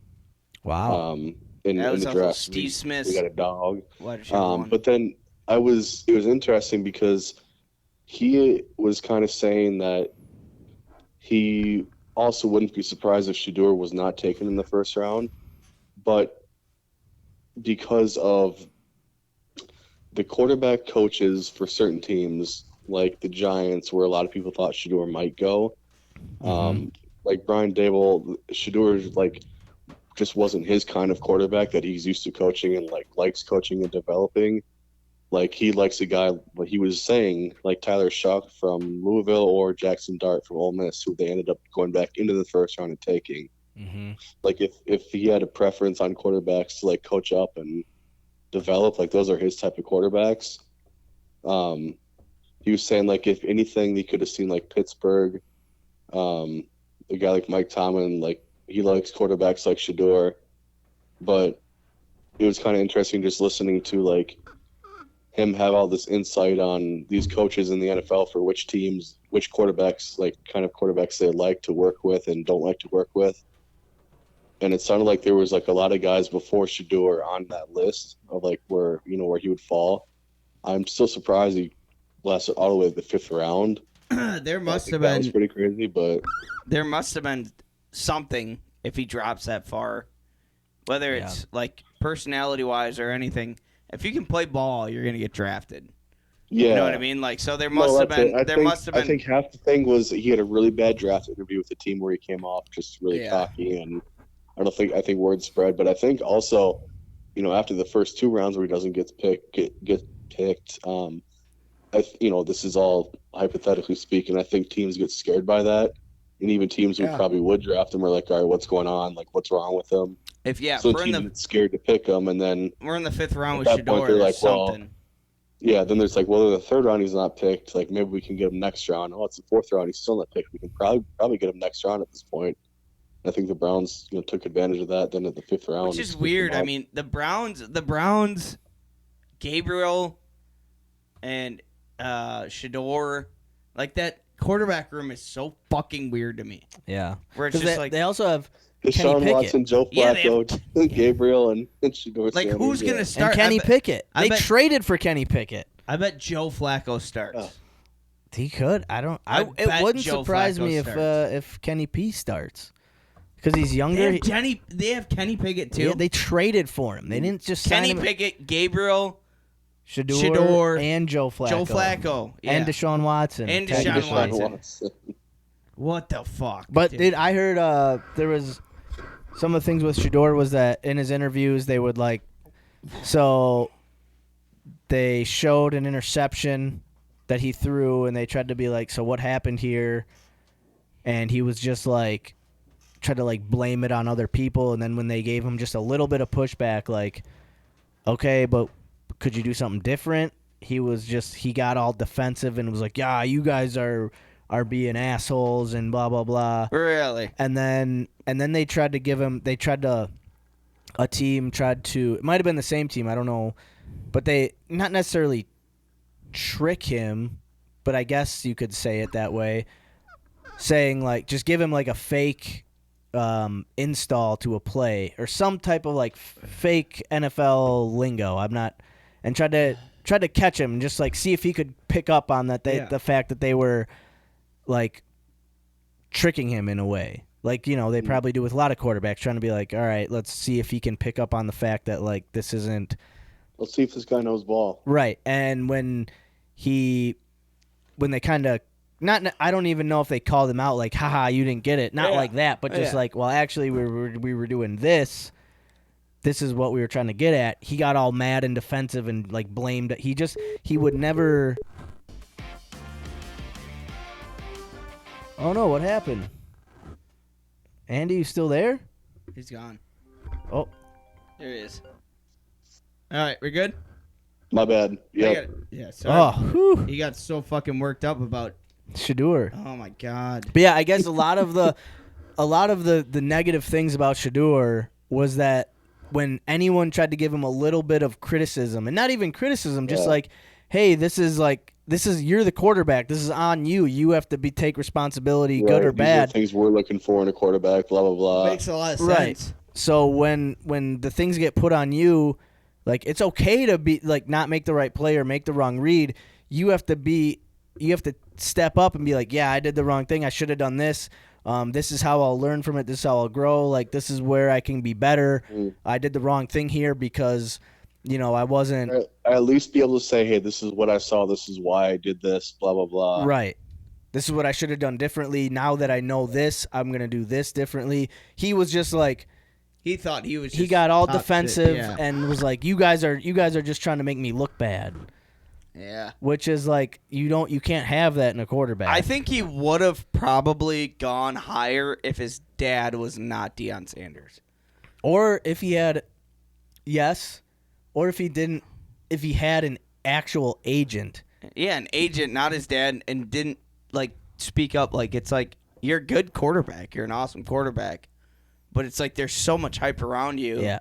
Teams aren't trying to bring in a guy who has that hype. Like the Deion Sanders hype, yeah, but right. These teams who are trying to bring a quarterback in are teams who are desperate. And because a lot of times what an agent will do, it will be like, hey, this is what I'm hearing from teams. Yeah. So when you go into the interviews, this is how you should kind of go about it. I'm hearing that they're saying X, Y, and Z about you. So say A, B, and C to counter that. I'm going to try to coach you. I'm going to try to help you. I want the best for you because the best for you means I get more money. Yeah. But when you don't have an agent, Andy? Bach! Oh, man. God damn it, I did it again. You did it the first time, not me. Oops, I did it again. Fuck. Got my feet tangled in I don't know if I'm cords, getting super my friend. hammered or I'm not sure. Just watch your feet. I'm sorry. I'm sorry, Andy. I'm sorry. What's up, man? All good. All Sorry. good, bud. So, yeah, we were talking about Shador and the agents. An agent is there to help you because Right. the better the agent's player does, the more money the agent They make, yeah. Yeah. So the agent wants you to go into the interviews and do well because it's all right, if they do well in the interviews, they'll get drafted higher, which means I get more money. Yeah. So I'm going to tell you the best information I can tell you about what teams are saying and how you can go about, being a better interview and doing things differently. And he just didn't have that. He had his dad sucking his own dick, being like, you're the best fucking quarterback in the draft, fuck all these teams, you tell them what you want to say, blah, blah, blah. At least that's what it seemed like. Did. And, I mean, I've got Shador Sanders in a fucking Dynasty Fantasy League, so I want him to do good. I think he'll succeed. I'm not talking shit or I think he's bad because, I don't like the dude. I need him to do good. If I do good, I win money based on how well Shador Sanders does. So I need this guy to fucking be good. I have no hate towards Shador Sanders. It's just strictly off of, dude, you fucked up your interviews and you got drafted in the 5th round and you should have been drafted in the probably top 2 rounds just based on what you did in college. I mean, you got your fucking numbers retired. You should have been a 1st-round draft pick. That's pathetic. Retire Travis Hunters. What are you doing? Why the fuck are you retiring I know. Shador? We talked about this. I was just Anyway. I was just pushing. No, it. you're right. Any surprises from you guys in the 1st round? Kind of looking back on it. I mean, for me personally, it's the defensive tackles going as early as they did. Yeah. I mean, Kenneth Grant going 13. I don't think a lot of people saw that, which pushed Walter Nolan to go 16. I think any quarterback that went and after Derek Harmon at 21 or whatever it was. Derek Harmon at 21. Yeah. I think that really kind of pushed, because then that pushed up. I mean, that really pushed the Packers' hands to be like, look, I was listening to a podcast that kind of broke it down. That was there were no, Matthew Golden was on a tier. Because after the Packers drafted, everyone drafted after the Packers were kind of on, there was no, I think Matthew Golden was, that, drop-off. After him, everyone else was kind of, a tier below Golden. had him high above. And right. Everyone drafted after Golden was kind of they should be, late first, maybe early second-round picks. Yeah. Maybe you could say Malachi Starks to the Ravens. Starks could have been Malachi Starks and James Pierce. the James Pierce, the pass rusher from Tennessee, but had whatever issues he had. Like, he technically, you could say he's a top 15 pick. Malachi Starks, you could say, is a top 20 pick, but I think those two guys, but that's it. And the Packers weren't really looking at Pierce because of 6'4", 250. He's not as thick. He's not a strong defensive end. Yep. He's more of a speed guy, and I don't think they look for that in the first round. They got their speed edge in the 4th round with Colin Oliver. Yeah. So I think Golden was like kind of that drop off where if maybe a Derek Harmon falls to the Packers at 23 and it's Derek Harmon and Matthew Golden, it might be more of a conversation of like, man, they should have gone Derek Harmon there to bolster that interior D line. Yeah. But, I mean, a lot of people had Tyleik Williams, who was the next defensive tackle taken to the Lions at 28. A lot of people saw him as like a mid-second round pick. So he was kind of a reach at 28. So if the Packers take him at 23, I mean, that's a crazy reach. Yeah. Yeah. So I think I will say that is the one thing. One of the big things the Lions needed though was corner. Yeah. So, yeah, whether it might have been a reach, but that is one thing they definitely need. But still. So yeah, I think. I was surprised they went wide receiver. I mean, I know I texted the group chat saying, like, I would bet a paycheck they don't go wide receiver in the first round. And then they did. And I didn't realize kind of how highly thought of Matthew Golden was. By a lot of people. So as I kind of dug into it and listened to quote-unquote experts talk about draft prospects and what they thought of Golden, I am a lot more, obviously – drafts are so hit and miss, but I'm a lot more comfortable with the swing on Matthew Golden than I am if we would have, say, tried to go for a Tyleik Williams or a James Pierce. I feel a lot more comfortable with this pick. Also, something I wanted to say about this pick. Where you at, fucking Blake? Where you at, bitch? Packers aren't prioritizing a wide receiver. That's not what the Packers. Where are you at, Blake? I wasn't expecting. I was not expecting. Mr. refusing to say anything about the Packers wanting to take or needing to take a wide receiver. God, I hate Blake. Stop. 2 out of the 3 draft pick. First 3 draft picks. Watering so much. Well, that's because I fucking hate Blake. That's from the farts. That's not from from Blake. It's from Blake. Oh yeah. Well, because we got our gas caps on, so that's from. Yeah, nothing. But yeah, where are you at, Blake? Fucking tail between your legs like a little bitch. Thank you. Can't fucking face the music and get on the chat and say, yo, what up? Bitch boy, huh? What's up? Talking about how wrong you were. You were fucking so off, dude. So off. Oh my God. I can't wait to get in a fist fight dude, with Blake. We drafted 2 wide receivers in the first 3 rounds. Who would you take? Andy, who would you take? Me or Blake? Fist fight. Oh, he's gonna pick Blake. Oh, he's thinking about it. He wants to take Blake right now. Yeah, I have to go Blake. Whoa! What? How is this? Is he like a big guy? What? How big is this guy? Fucking you? Sorry, I yelled No. Is he like 6'4", 215? Like, how big is this guy? He's never believed in me, so that's cool. Even if he is that tall, Carl, you have the leverage. Low man wins. Carl, I said you. No, you said Blake. You said sweet Blake would probably suck your little ween and then come and beat me up. That's what you said. I thought I heard you say Blake. No, the phone might have cut out. You definitely said I'd lose, Andy. I didn't. Whatever. Listen to it back. That's all right. You and Sweet Blake are way more best friends than me and you, I guess. Not that I've known you since like 2000. Well, now if you're asking me who I'd rather have a beer with, that's you 10 times out of 10. Whoa. That's cool. That is better. That's pretty. That's cool. better. That's pretty cool. Yeah. I love Andy. You'd rather have that. Andy, I love you. Andy, I love you. So, but wait, Fuck but Blake. on a serious note, how big is he? A big guy? No. Blake reminds me of the guy small. from American Pie who fucks the apple pie. Does he look anything like that guy? No.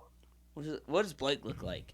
If I have to hate if he's a redhead, I swear to God. If I have to hate somebody this much, I need to know what he looks like. I love Blake. I might golf with him on Saturday. I'll send you Fuck a little you, picture of him. dude. Dude, yeah, talk Fuck shit about how Packers drafted a wide receiver 2 of Yeah, the he's first 3 probably gonna rounds. call- I'm gonna tell him. Andy I'm will gonna tell him probably how call wrong me, he and was. Blake will be like, "Oh, yeah, he's fucking Carl." No, he'll be like, You "No, were I such said they should draft a wide receiver. I never said they shouldn't draft a wide receiver." Yes, you did. Blake was such a douchebag to me. He wanted us to draft Blake, dude. Tyler Booker, a guard, in Yeah. the first round before a wide receiver. He wanted to fucking draft Tommy's butthole Right. before we drafted Got him. Golden. I love Blake. Got Tell, him. no, tell him I say hi. Will do. Tell him I say bye. Yeah, tell him I say. Tell him Carl says hi, Max says bye, Yeah, which I is got what you he guys. is. He's bye. yeah. Blake's bi as shit. More He's leaning so, towards Blake's butthole. so gay. I love Blake though. I'll- Blake, I'll he's tell him. no, he's a good guy though. He's a good guy.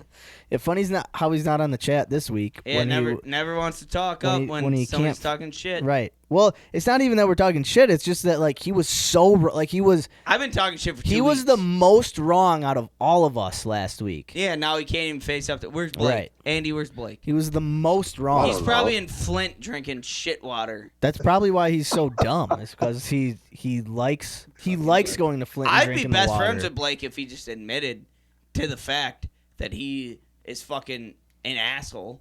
and just wrong, just a douchebag. completely wrong. I think he was the one who had the He told Steelers me- drafting Shador. Yeah, he told me, he's like, Andy, if you ever hang out with your Green Bay friends again, he'll hate you forever. I think that's what he said to me.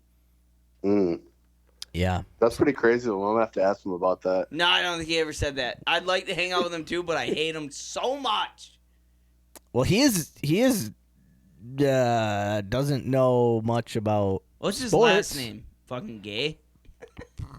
I think his first name's Sweet and his last name's Yeah, Blake. Sweet Blake. Gay Yeah, Blake. Sweet Blake. Sweet fucking gay Sweet Blake. cocksucking Blake. Yeah, him and Tom probably hang a lot. No, I just think it's so funny how as much because I liked having him. I liked the interaction, him calling us out and calling Carl out. Like that was fun. I fucking hate him. But it's Still hate him. hilarious how the one thing he was like, the Packers do not need. The one thing the Packers don't need is a wide receiver. And what do? We take 2 wide receivers. Yeah, are you with First are you three with rounds. Sweet Blake? Is he a Lions fan? Oh, he's a Packer Oh, fan. he's not. That's why we were talking to him. That's why we had him on. He's a fake. I mean, hey, every fan is entitled to their opinion. I hate Blake. I hate Blake so much I want to meet him. I think we need to meet each other because I don't hate anybody except for Blake. But It sucks, and it sucks. I was kind of on, like, I understood where he was coming from with the fact that I did not think the Packers valued wide receivers the way they did. Gotta love when your co-host or your host, being the co-host, watching the host of the show just put you down in the gutters. No. Not stand up for What are you talking about? I've been talking shit about him the whole time. I'm kidding, All I'm saying kidding. is that, like, I was almost just as wrong as him. Where, like, I was the guy also saying, like, I don't think we're going to go wide receiver. I was the one who said in the chat, I'll bet a check we don't go wide receiver. I'm kidding. But he was the most wrong. He wouldn't even, like, consider. He told you he'd suck your own dick. Yeah. Suck my own dick? Oh, wait. Suck his own dick. No, but I would at least, I'm just excited. I'm happy that we took a wide receiver. I just didn't think we would do it. I'm completely erect that we took a first round. Exactly. I just didn't think we would do it. He was saying, like, we don't need it. I say, yes, we do need Sweet it. Blake grew up in Grand Rapids drinking a different type of water than we did. Andy grew up in Green Bay. He knows. Right. So I got to meet Blake. Andy? I got to Make it happen, Captain. dude, I might just hate him for the rest of my life. when you go back and you watch some of the Matthew Golden highlights, if he had a quarterback that could actually throw the ball deep down the field, he would have, I mean, at least I 4 saw more several in touchdowns his than he highlight had. tape where, like, I saw several in his highlight tape where he had a guy burnt and then had to, like, pull up and 429. And then had to make a contested catch because the ball was underthrown, so he had to stop his route, come back, jump up, and then the defender would jump into him, and he had to make the catch. Do you guys think Jordan Love's going to be worth a shit this year? I mean, if he can stay healthy, I think so. Me too. Oh yeah. One thing I thought was pretty cool. Well, first of all, just the Giants, the first round they had, that was good for them.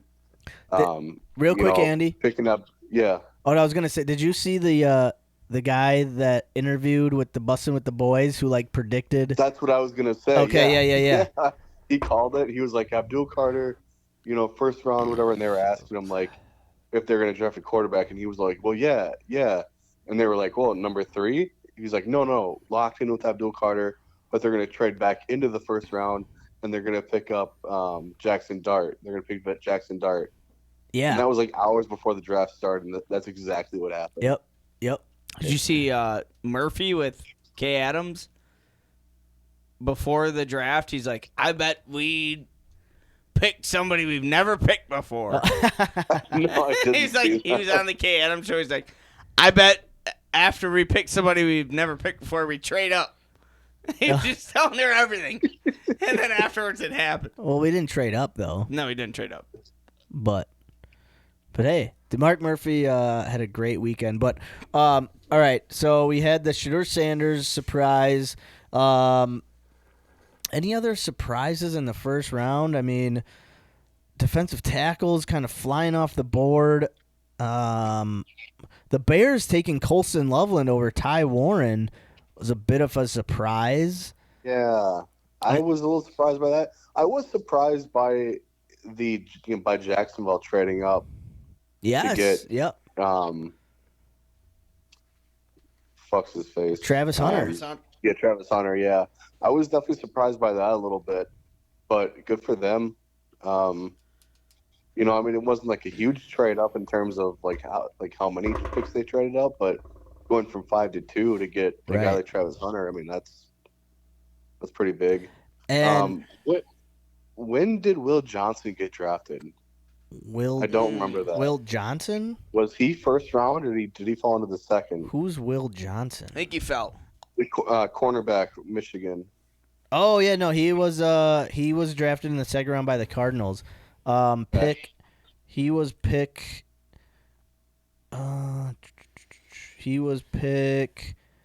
15th pick in the second round by the Cardinals. Okay. So yeah, middle of the second round, early to mid second round pick. Yeah. Yeah. So yeah, he must have had. I also heard on top of the injuries, teams were very concerned about his overall speed. Okay. Because he refused to run a 40, even though he was technically healthy enough to run it. So yeah, I heard some reports that teams were just kind of concerned about his overall speed. When you watch his tape, he was clearly the just most fluid cornerback in the draft, you would say. Time. But concerned about his speed. So okay, that is the one thing I will say. When I watched him play at Michigan, was just easy, clear movements. Turned his hips very well, no wasted movements. Yep. But I don't really know much about his speed other than that. Right. Yeah, definitely the most just pure cornerback. But will he be able to hold up in the NFL? Dude, I don't know. So this is just a personal thing. So the Browns we were talking about the Jaguars trading up to number 2. They traded with the Browns. The Browns moved back to 5, and they took Mason Graham, the defensive tackle out of Michigan, who was considered to be a top 10 pick for sure. I think a lot of people had him going. Board, I think because a lot of people had him mocked to Jacksonville at 5. But even if he didn't go there, he was pretty much a consensus top 10. But I was watching some interviews with him. I mean, now granted, he was in a suit, so kind of suits kind of trim you up, make you look better than you do. But dude, I was watching this guy talk. I thought it looked like he was just an average. He looks like just an average guy. He doesn't have broad shoulders. He's not a super thick. Yeah. Nothing about him to me says defensive tackle. If I'm a Browns fan, just based off of I mean, how the dude looks in a suit, I'm like, Not it. what did we? Yeah. Did we just draft a senior in high school as our fifth round pick? You in know the by fuck- the shoulders. Yeah, I mean, dude, your shoulders look Yeah. wider than his, and mean- you just had a shoulder surgery. See it, Andy?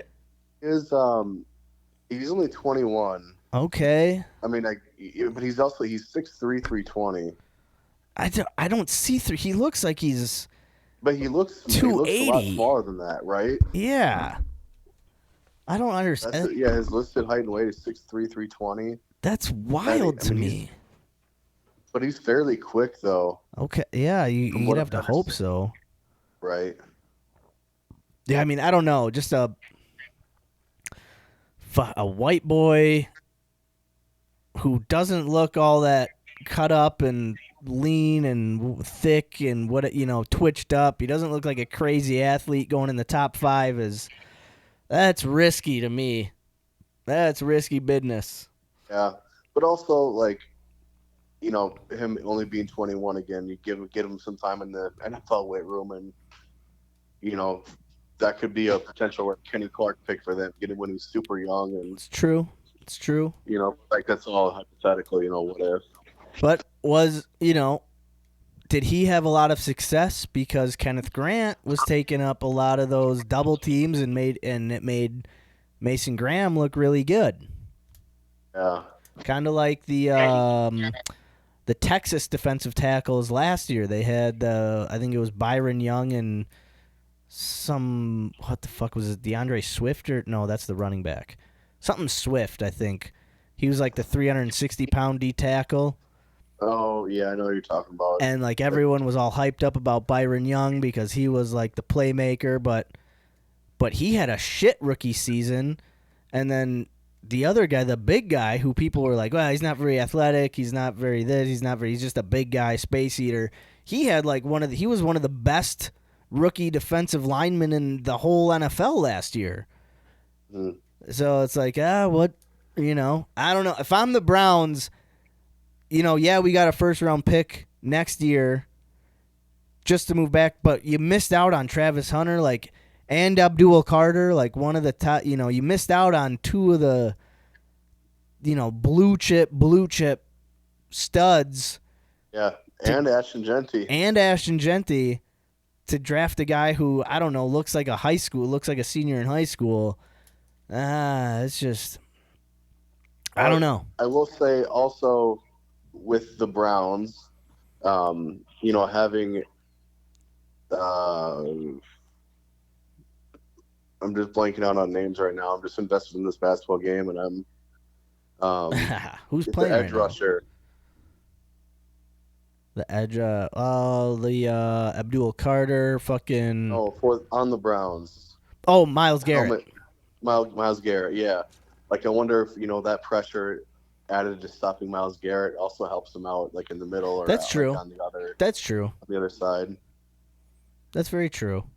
You gotta hope. I mean, yeah, you can only hope that you're gonna get the most out of a guy who was seen as a top 10 talent, which I get. I think if the Packers drafted Mason Graham, I'd be like, we got to steal. This guy's going to be fucking awesome. Right. You know what I'm saying? But since he went top 5, I'm like, I don't know. His shoulders look kind of small. I don't know. He might be a bitch. Right. What a loser. Right. What a fuck. What is this guy? A sophomore in high school? Fuck this guy. But yeah, no, I don't know. I mean, but yeah, I also think it's funny the Bears drafted Colson Loveland over Tyler Warren. Obviously, I hope Colson Loveland sucks because he's on the Bears now. But I also hope Tyler Warren is just one of the most beastly tight ends in the NFL. I hope he's just one of the greatest of the greats. And it makes the Bears look dumb because the Bears. He's the next Dallas Clark. Right. The Colts. Because the Bears, getting Luther Burden in the second round. A lot of people thought Luther Burden was better than Matthew Golden. So that makes me a little nervous there. I'm not gonna lie. I also heard McShay was also saying that Luther Burden wasn't that high up on his receiver board, in terms of where people had him at. I think he was one of the 5th or 6th or 7th receiver, which is for where the Bears took him. That's still probably a good grade for him. Sure. Where they got him at, but I don't think McShay was necessarily all that impressed with Luther Burden, so Okay. hopefully that's a dumpster fire as well. Yeah, I also heard. I can't remember. I think it was maybe Chris Sims's podcast when he was talking about wide receivers. He said Luther Burden is quite the diva. Loves I've heard as him, well. some him more than just. I think his like mom is his agent, and is just like at least Golden seems like a fucking legit like I just want to work and be a good wide receiver and whatever, and Burden has kind of been babied his whole college career, came in as a big whatever star fucking recruit, Mr. all this, Mr. that, whereas Golden had to work his way through Houston, then he transferred to Texas where they had Isaiah Bond, who was this fucking 5-star from Alabama who transferred to Texas. And then Golden kind of just worked his way into becoming the number one option at Texas. So I'm really starting to come around to Golden. When we first drafted him, I was like, what? Oh, my God. Like, this guy's 5'11", 190. I don't know. People are saying he doesn't play to his 4.2 speed. Fast as fuck. Yeah, like, I'm just... But then you just kind of watch the guy, and you watch him... I've watched some highlights of him. Dude, I'm pumped to watch this guy play for the Packers. Yeah, absolutely. I cannot wait. I cannot wait to go to the bathroom. I'll be right back. Go piss. Take it 2 seconds. Oh. 429 piss. I think this is like the most exciting draft I have seen. I'm pumped about it. Yeah. No, I'm pumped for the draft too. I was gonna, when Max comes back, I'm gonna get into some of the picks that the Packers made. Yeah. Like outside of the first round. Yeah, I don't know. I think linebacker room is sweet to me. If you looked over, getting Isaiah Simmons, dude, holy fuck, yeah, from the Giants too. the guy who's still pretty young yet. Yeah, and a dog too. Right. Absolutely. I think our defense is going to be, I don't know, a threat. Top 5 defense this year, I think. Like against second year and same scheme again. Yeah. Like just more experienced guys are getting used to the system. I think it'll be, hopefully. I think the Packers defense will be a top 5 defense. Ooh, you think so? Yeah. Man. I hope. Excuse so. my hiccups. We're talking about the Isaiah Simmons pickup. Yeah. I mean, that'll be big. You gotta hope he can come in. Still a very young guy. Like again, worst case scenario, he's another depth piece. Guys get injured all the time. Right. Yeah. Like even if he just plays all right. Like. And I hope they use him as just like let him be your weak outside linebacker. Let Quay be the middle linebacker, Edrin be your strong side linebacker, and let Simmons be your will linebacker, where he's more of like maybe has to do a little bit more coverage, and let Edrin be that outside, maybe be the blitzing linebacker, and let Quay kind of be the guy in the middle. Because I mean, who knows? They didn't pick up Quay's 5th-year option, but I think they want to sign him to an extension. They still can. One of the reasons I was just getting to the linebacker, so the 5th-year option was on. They used it on Devontae Wyatt because I think he'll get paid like $12 million, which is like ranked 24th, which is actually kind of like a decent contract to what he plays to. And then if he plays better, they can sign him to a long-term deal. But if they would have picked up the 5th-year option on Quay Walker, he would have been like a top 10 paid inside linebacker, which he's just kind of not that. No. So it's like we don't want a guy who showed flashes of he can be that guy, but just hasn't like consistently. He seems undisciplined a little bit. Yeah. Exactly. So it's like let's not pay you that this year, but let's try to extend you to a reasonable contract. From Georgia, linebacker from here. Georgia, like right. He's got skill. So yeah, I hope they sign him to a 3-year extension. Like, I like Quay. I just don't like him as a top 10 inside. I don't think he's that. I think he's good, but yeah.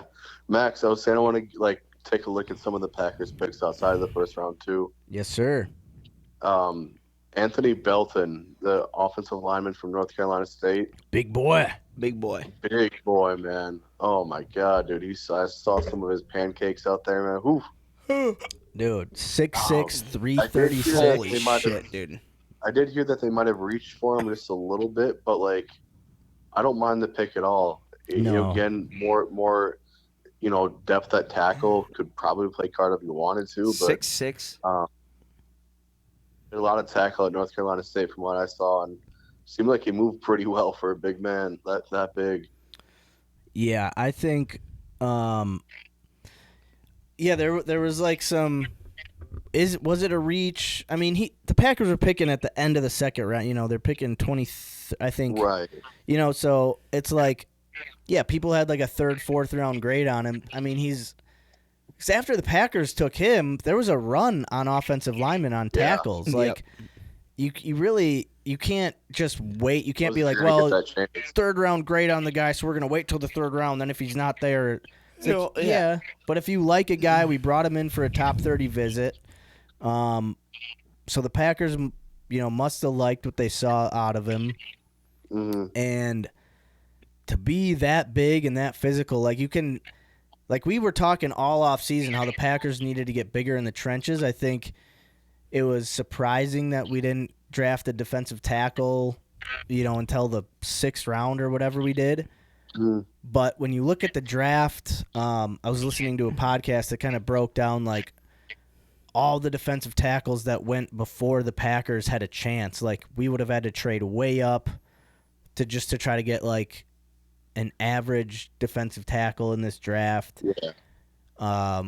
There was just a run on cornerbacks too. We didn't draft a cornerback till the 7th round. There was all these runs of these positions that that we Packer fans were we need a D tackle, we need a cornerback, but they just we didn't really have a chance to draft without taking a huge reach. People get mad that we took a reach on on a tackle. It's yeah, but guys that big and that strong who play tackle don't just grow on trees. You can't just wait till the 6th, 7th round to draft one. We got Rasheed Walker in the 7th round a couple years ago, but that doesn't that's a rarity. That's yeah, exactly. So you have to go get the guy that you like. And he's at the Packers also. They love drafting tackles and moving them around. They don't like drafting a guard and moving them to tackle. No. That's not what they do. Way easier for a tackle to move to guard than a guard to move to tackle. Exactly. So I think the Packers saw the value that, it might have been, okay, sure. If, Joe Schmo wants to say it's a reach, fine. You can say it's a reach, but I don't think it's that crazy of a reach. I just don't think it's a, quote, sexy pick, Yeah. Yeah. So, yeah, dude, getting a guy like that, pairing him with the free agent we signed, Banks, who's 6'5", 330, Big boy. We got some girth at the He fucking passed it up. and I'm all about that pick. Same. Then the 3rd round pick, Savion Williams, seems like another tool in the toolkit. Dude, that guy, I fuck with him. he's either gonna be fucking awesome or he's gonna be just like a Jesus Christ. Could you please catch the fucking ball? Yeah. Yeah. I saw was kind of seeing some things on Twitter about him. And it seems like he also was in a situation where maybe his quarterback wasn't great. Right. I maybe a few drops here and there, but I did say I saw somebody tweet from TCU or some Packer beat writer or something. They were saying if you throw a ball that's uncatchable, Savion Williams will catch it. Okay. Okay. I don't really know what quite that meant. If maybe he's not reliable with the sure catches, but hey, man, if Jordan Love throws a ball out there, Savion Williams is going to catch it. Hey, love to hear it. Yeah, I mean, I heard he's got he's got some of the biggest hands in the draft at wide receiver. Oh, big Tom guy. No, Tom doesn't like that because Oh, it makes it his dick look small. You guys you hear my hiccups? Yeah, real bad. Trying so hard. Episode I saw, 183 all over again. Stevie Williams had 600 plus receiving yards and 600 plus rushing yards last year, like 6 touchdowns each. Holy shit. So a Yeah. lot of his highlights line him up a lot in the backfield too.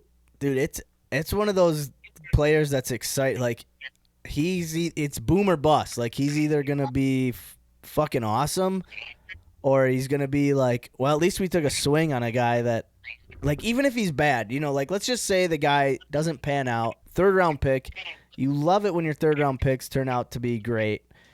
But it's not like we drafted a guy who's like, it's like, he's just a solid, good football player. Like, his floor is like just a decent starter in the NFL. Like, this dude's floor is either he's dog shit, but his ceiling is like superstar. Amazing, Yeah, Like, absolutely.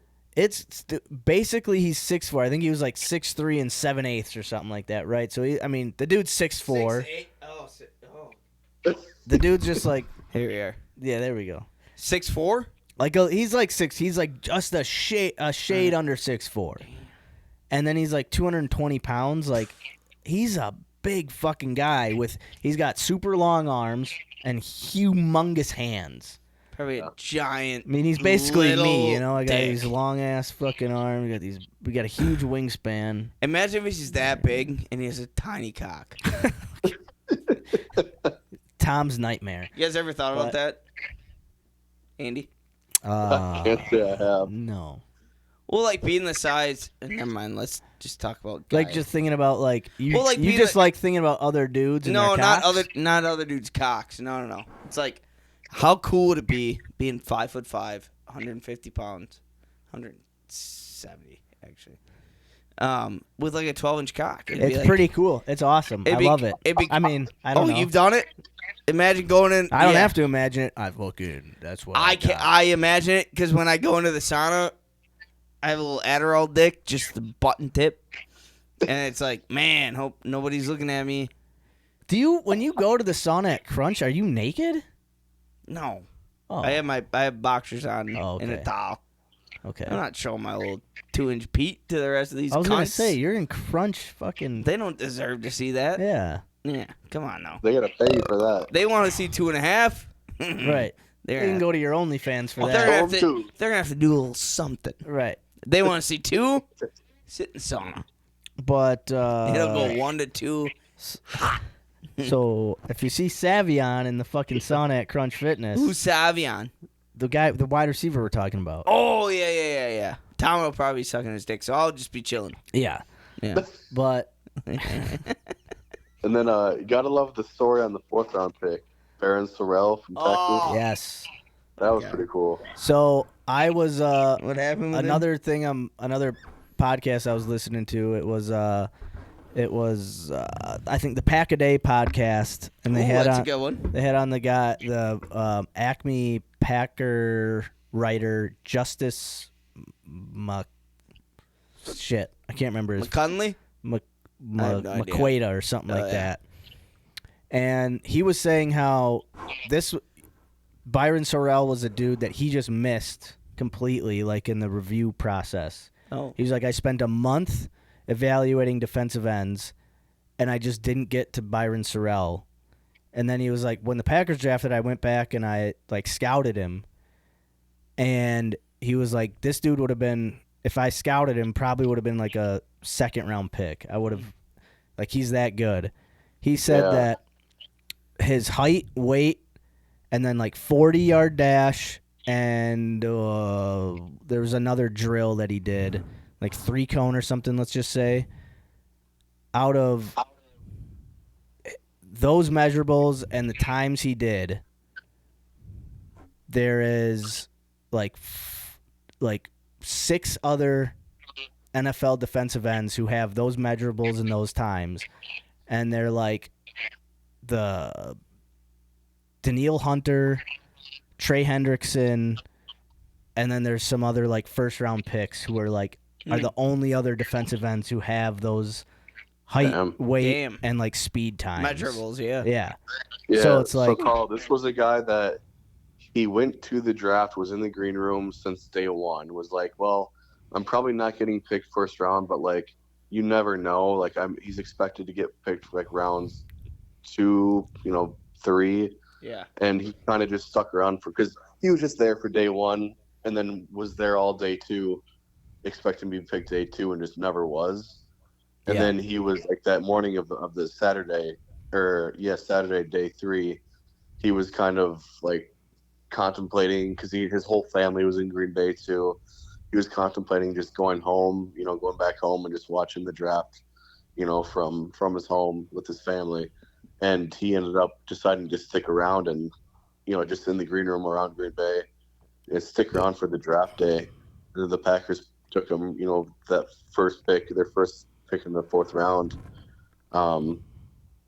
And, they brought him out on the stage. Like Goodell went out and announced the pick again since he was still there in the green room. Yeah, dude, it was dope. Got a huge ovation from the crowd. Nice. When he was out there, and so that was pretty cool. He got drafted and like all the wooden. Oh yeah. He like was smacking the Packers Yeah. wooden play. He was like, "Fuck yeah!" Dude, Dude, it was sweet. Like, Badass. dude, I'm hyped. He's gonna wear 99. Oh, He's gonna look shit. like a fucking dog out I there. like dude. 99. I hate 22 for Golden. What are you doing? I like it. I don't care. I like Change it. it up. A wide out. I mean, whatever. As long as he's good, I don't care. But like wide out wearing 2-2. I know. Come on. But also, 22 teams ahead of him that passed on him. I mean, He was picked 23. I love 22. 22 teams passed I used up to wear on him. 23 back in the day when 22 high schools passed up on me. This guy's 5'5", shits his pants, A lot. and smokes a lot of weed. 5'5", shits himself. Might be Gonna autistic. Yeah. We don't want him. And then East High Might School be is like, autistic. yeah, I got him. That's good. He'll fit We in. need all we can get. We'll take him. Yeah. Tell But you yeah, what. dude. I don't know.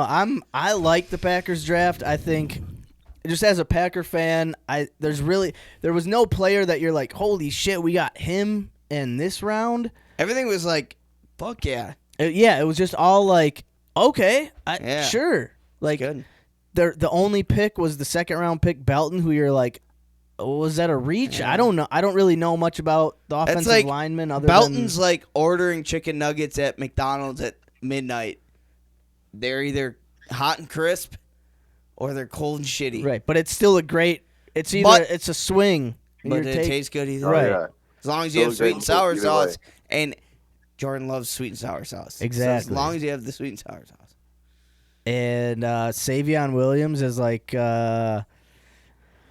it's like getting fucking grocery store sushi. Oh, I love grocery store. It's right, but it could also That's a great- okay. fuck you up. And if it sucks, Jordan loves the soy sauce. Salty and Max, kills all the that was a bacteria. great comparison right there. Hey, thanks. They- I got to give Carl the credit for bringing up the McDonald's Chicken McNuggets. nuggets. Yeah. Oh, I would have never thought of fuck that. me, dude. I'm ordering all that shit when I get home. Because yeah, I mean, sushi is either gonna give you severe. I've Fucking, had diarrhea for a month. Yeah. Diarrhea and just no sleep. Right. You ever had that? You ever experienced that, Andy? Oh yeah. Just not No, be able to absolutely. sleep and just poop your pants every day. Well, I don't shit my pants, but like I wake up with severe cramps. I don't wake up. I'm just up. Right. Just going to town. I go to bed at 3, wake up at 5, shit my brains out, then work out, and then Go back to bed. I get back to my house and I'm like, what is going on in life? Yeah. I feel like I should build a table, but I just have to poop my pants. Weird how that happened. You know what I'm saying, Andy? Heard that. Yes. Thank you. One note I was telling Carl before we got going into sports talk. I think it was before we even got into the beer of the week. There was an undrafted free agent. The Packers have a defensive lineman out of Georgia. I can't remember his name. I gotta fucking find it. But he was actually considered to be. So the Packers also drafted this guy Swinson out of Georgia. Mm-hmm. But this tackle. Yep. So the Packers got another D tackle out of Georgia who is considered to his tape is kind of better than the guy we drafted, but we got him undrafted. But a big reason why he went undrafted is because he's got narcolepsy. Yeah, you just fall asleep. He'll just fall asleep on you. Smells cheese curds just goes right out. But he's won 2 national championships with Georgia. He's a CB guy. Yeah. He's a 2-time national champion. Hey, probably like one of the best guys to have in Green Bay because it's like, hey, we need you for like 2 hours, play a game, Right. go home, take a nap. Go home and sleep. Go home, take a nap. What are you missing? Stadium view wings? Right. No, that's it. Yeah. So I just thought, what is his name? It's like Best guy. Hold on, I'm gonna Andy, pull so this up. today Grandpa told us a good story. So when he was working for the news station back in the 70s, they had his best friend, Bob Schultz, was the media man. So at that time, the Packers had the first pick in the NFL draft. And the prospect came into Green Bay. And my grandpa had his buddy, Bob Schultz, show this guy a good time out in town to try and reel him into Green Bay.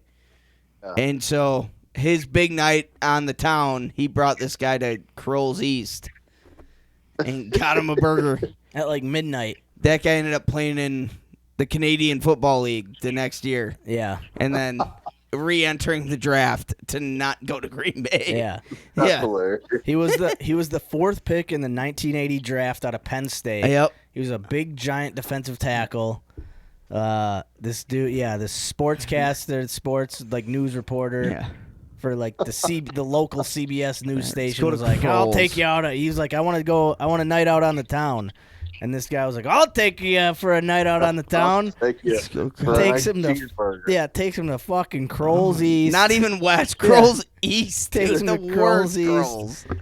The next morning, the dude packed his bags. Went to Canada. Went to fucking camp. Played 1 season in the Canadian Football League. And then went and played. And then the year after that, played in the NFL for 8 seasons. For like the Saints and Chiefs. That's hilarious. Said, fuck Green Bay. I'm never playing in Green Bay. The defensive tackle that has narcolepsy is oh fuck, I just had it. Is Sleepy Joe. Nazir Stackhouse. Oh, Nazio! Out of Georgia. Okay. Oh, man. He used to sleep so good in that Stackhouse. But he's a big dude. He's like 6'4", 320. So if your name is Stackhouse, you better be 6'7", he's a big 478 You're a pounds. big fella. It's like that guy who just came out of Kansas. Who drafted him? Did you guys see that guy? That guy, I think he's out of Kansas, maybe on the Chiefs. He's like 6'5", 450 pounds. He's giant. Oh, Florida. Out of Florida. Yeah.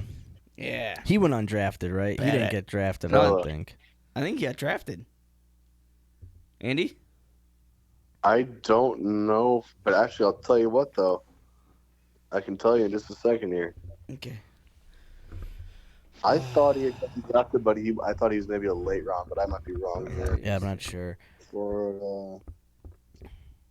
Packers also an undrafted free agent. I mean, they got a couple guys here. Don't say it yet, because I want to get to one that it's my big dark horse for me. All right, offense or defense? Offense. What'd you say? Offense? Yeah, the guy I'm talking about is offense. Okay, I'll say the guy on defense then. Okay, go ahead. Jamon Dumas Johnson, Oh.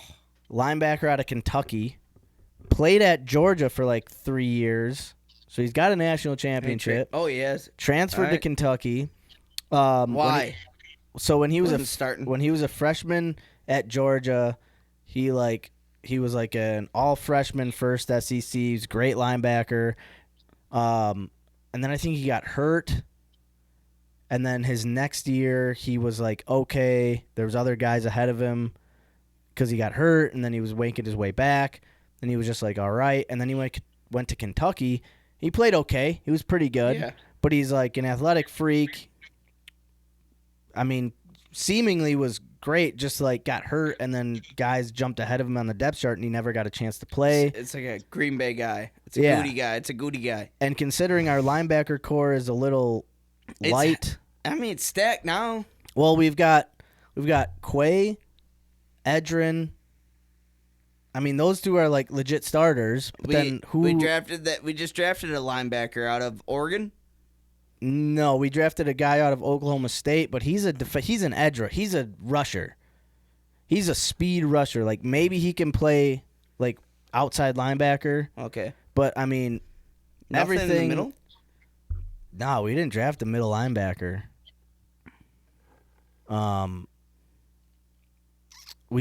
There was a guy out of we signed Isaiah Simmons, but he's like, I mean, he's on a 1-year deal. Who knows? Yeah, I mean, who knows?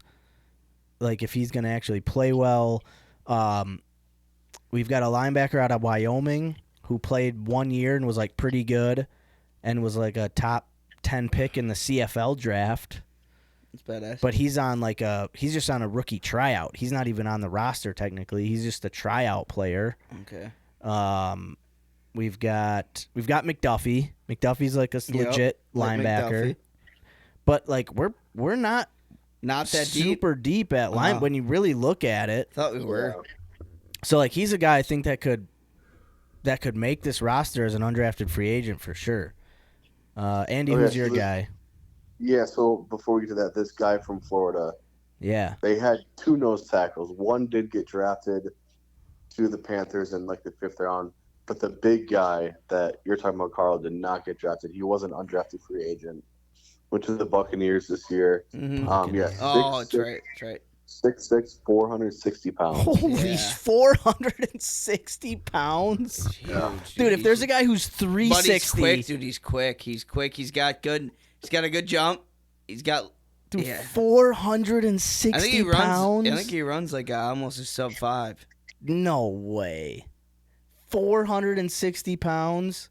Yeah. There's no way that guy doesn't run a 5'5". 5'9" 5'9", sub 5. Get the fuck out of here. Well, dude, is it that shocking? All the athletes this. Yes, that would be incredible, dude. Are you kidding me? A 500 athletes this. Yes, that would be you so are right. shocking. I'm sorry. I just toss it out. I'm sorry. Yeah, thought it was a that cool would be stat. That would be incredibly shocking. Wasn't a cool stat because I made it up. If a 500-pound player, I saw that big guy. I'm like, definitely a fucking 5 sub. Dude, if a 500-pound defensive tackle ran a sub 5 flat, he would be drafted for sure. We did get drafted. No, he didn't. He was an undrafted free agent. What's his name? I gotta get his jersey. Andy? Fucking Fatty Desmond McFatterson. 4'9" Watson? Desmond Watson. He had a 25-inch vertical jump. Yes! You see his jump? 25. Did you watch his jump? Yeah, that's not even. Did you watch it? He hit the bottom thing. Well, of course. All he had to do was. And then you know what he said after the draft? I want McDonald's. I'm gonna lose some weight. Like fuck, man, these 4'9" are crazy hard. 5'9", yeah, dude. That's like what 5'9", dude. Fucking our buddy. Whoever was holding the fucking thing was wrong. Our buddy Pat at Pug still has to run the 40. Fuck Pat, dude. I would be surprised if he ran a 5'5". Pat thought he could run a fucking sub 5. Yeah, no. Fucking. But all right, Andy, who is your undrafted free agent that you were talking about? Julian Fleming. Let's go. Wide receiver from Penn State. Let's go. Love him. Was a former 5-star recruit. Started at Ohio State. Transferred to Penn State this past year. Let's go. Had some pretty big games for Penn State. I know that he also had some good games for Ohio State. But think of again all the receivers Ohio State has had flowing through there, especially the past 5 years. Right. Like that's. Yeah. Let me look up his some of his stats here. Yeah, that was the guy I was going to mention as well. So I'm glad you said it because we did get some. Well, you're looking up some info on him. We had some some undrafted free agent running backs that look kind of promising. We've got this guy, a defensive back. This Bugs Brown out of FAU. Bugsy Brown? Dude, he's like 6'2", like 230, and he's a cornerback. Is that Nick Collins? Dude, he is massive. Like Muggsy Brown is his name? Bugsy Brown. Bugs Brown. Dude, like he is a I don't know how well he can play cornerback, You know, a lot of these undrafted free agents are guys who are like Yeah. just freaky dudes, but can't really play football. Kind of, yeah. But there you look super at them and you're fast. like, Jesus Christ, And you it's- should your be name- good. Your name's Bugsy And your name's Brown. Bugs, like. Yeah, they're like, all right, you're playing middle linebacker. But yeah, so and then they Bugsy got Brown, I'm gonna get his jersey. they got this quarterback Taylor Elgersma. Fuck that guy. I hate that guy. Who was Kentucky? no, but I have no idea. I can't. But he's also like a top 15 pick Where's in the he at, CFL. Illinois? I'm not sure. He's out of. I'm making up names, right? He's a he's a Canadian. Bugsy Brown University? Yeah. Him and Bugsy Brown suck cock in Canada. No, Bugsy don't suck cock. Tom sucked the other guy's cock for Brown. Oh, okay, yeah, that's yeah, right. my Bugsy bad. don't suck cock. Tom sucks cock. But yeah, so Come on. Right, a lot of the fun with the undrafted yeah. free agents Thank are you, just Andy. these kind of freak athletes who you're like, dude, if this guy makes it, if he like somehow is like a legit football Sam player, Concato. yeah. But all right, you got your remember stats. James Stark? Yeah, 6th round pick out of Dog. Buffalo. Dog. Basically Rudy. Basic. Oh yeah, Andy's on the phone. You got to give him your. Yeah. Yeah. Wait to hear it. All right, I'll do it All whenever. right, we're talk ready. about Julian Fleming here, Andy. Yeah, I Oh lied. my God, Julian Peppers. Forget I said anything about Julian Fleming. Why? Not a dog, not fast. Oh no. Whoa. I just remember the name, like more so than Did like. you have knew phlegm in your anything throat? about- I'm talking here. Shut up. Sorry. Yeah, fucking Sorry, tell him. my No, bad. no. Don't be sorry. Tell him. Fucking tell this bitch ass over here. Andy's always fucking hated me since kindergarten. Well, yeah, because you were always shitting in He's your been doing pants. this since yeah. No, just, Ever since you shit in my classroom in kindergarten, dude. you know? Right. whatever. Just talk. Just talk. Forget me. I'm I'm dead. also- I'm dead anyway. So who cares about me? Max, I more so just remembered the name and like who he was going into Ohio State than I actually followed like what he did, his productivity, which Right. also wasn't great. I think he battled injuries. He's 6'2", 206, so he's got good size, Good size. but he runs like a 4.68 40. Okay. So for a receiver, like not great. I don't think his route running is crisp 4.6 enough to, for a wideout That's Yeah. slower than that 460 almost pounder 4 ran. from Kansas. Yeah. So like I don't know, could you never know, right? They picked him up for a reason, but Right. I thought based on the name of like who I like remembering who he was, I thought he had better productivity. His best year was Ohio State 2023 when he had like 600 receiving yards and 6 touchdowns. I mean, For college, like that's it's pretty solid, I guess. that's not. I mean, for an undrafted free agent, a guy who's a 5-star recruit, maybe gets lost in the shuffle at Ohio State, goes to Penn State, tries to pick up an offense. Maybe he just again goes there. He's trying to pick up the offense. He's working on it, but he's just, there's guys ahead of him, and he can't really separate himself. Like, who knows? Maybe he gets into camp, and you're just, he's not the fastest guy, but maybe he's a chain mover. Maybe he surprises us. Yeah. Like, it's not like he doesn't have the talent and the size. So, a guy to, like, again, it's these undrafted free agents who are, we drafted 2 wide receivers, and then maybe there's this guy who's like, oh shit, who the fuck is this guy? Where did he come from? And then we stash him on the practice squad, and then all of a sudden we pull him up in the 8th week, and he catches the game-winning touchdown. You're just like, fucking Julian Fleming, let's fucking go, dude. Yeah. Like, Right. you got it. Like Malik Heath. Like, who the fuck saw Malik Heath coming? Like, this dude is kind of Yeah. just a little spark plug that we got out there Yeah. making some plays for us every once in a while. I think with Bo Melton, I know they got him from Seattle practice. Bull squad, Melty, but- fucking Christian Watson coming back, dude. Well, yeah, we'll see how long that takes. I know it's always good having him back for one long deep ball, and then he catches it in the end zone and tears his fucking whatever, tears his hamstring. It's like that was so sick. Yeah, well, And then he's out, and then it's like, right. The Packers wide receiver room this year is going to be pretty full. yeah, For we the first got time in a few years. You're going to have a lot of depth there. Golden's gonna go for God, he's gonna fucking knock out all these guys, these 3-year guys. Sorry about it. Golden's going deep. I hope so. First play of the game. Remember that? Watson deep with Rodgers. Don't get Drop me. that ball. Yeah, it's gonna Great happen shot, again that's with Golden and Love, and Love's gonna put it right. Except for this time, Golden's gonna catch it. That's what I'm saying. And then he's gonna look at Rodgers and stick him my little. You know what I mean? Yeah, when that is the thing. When you watch Golden catch balls, like, Oh my! I mean, God. he's a natural ball catcher. Like, he looks like Tom out there on the field. Oh like my Tom God. is a natural ball. Like Tom Golden. can catch probably at least 4 balls in his mouth on a deep ball. Yeah, Sideline. that's how Golden Oh, looks like when Tom's he like, catches ow. balls. Yeah. With Like, his he just hands, looks though. natural. Like, Yeah. As gay as Tommy is, that's as good as Golden is. Which Like is Christian- so good. Christian Those guys are Watson good was dogs. he was an athletic freak and like looked like he could put it all together and be an amazing wide receiver. Like, at least in my eyes, it was like, no, man. I agree. But the way you would watch him catch balls, and it just was like, it just seemed like he was trying so hard to catch the Yeah. ball. Golden looks like he just is like smooth catch. Yeah, Like, soft hands. yeah, he looks like a wide receiver. Like, yeah, he's 5'11", 190, but he plays bigger than that. I don't Yeah, know. There's plays just big, something when plays you big. watch that guy play football, you're like, yeah, that's a fucking wide receiver. And that's what I think's exciting. Like bringing in Golden and these wide receivers to the wide receiver room. That's going to enhance these guys to make sure they want to I play hope so. play harder.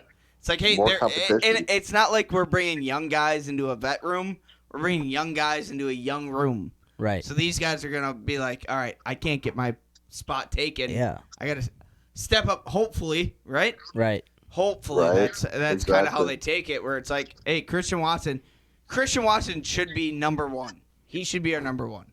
Right. He'll be Romeo hurt. Dobbs should be our number 2. Right. And then we should have just a fucking plethora of wideouts. But yeah, I these mean, guys get hurt.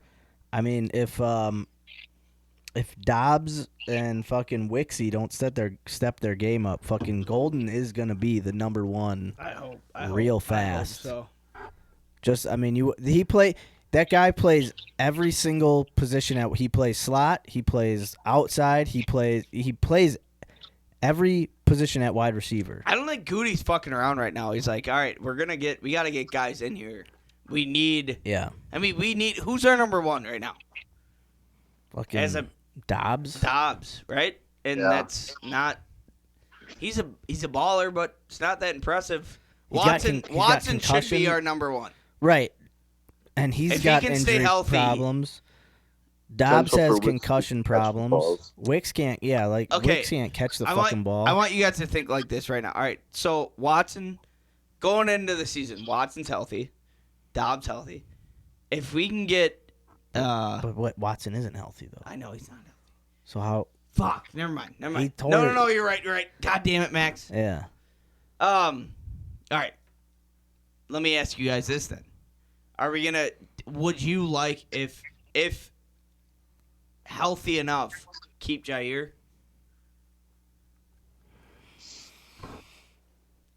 I mean, yeah, at this point, like, they could use him.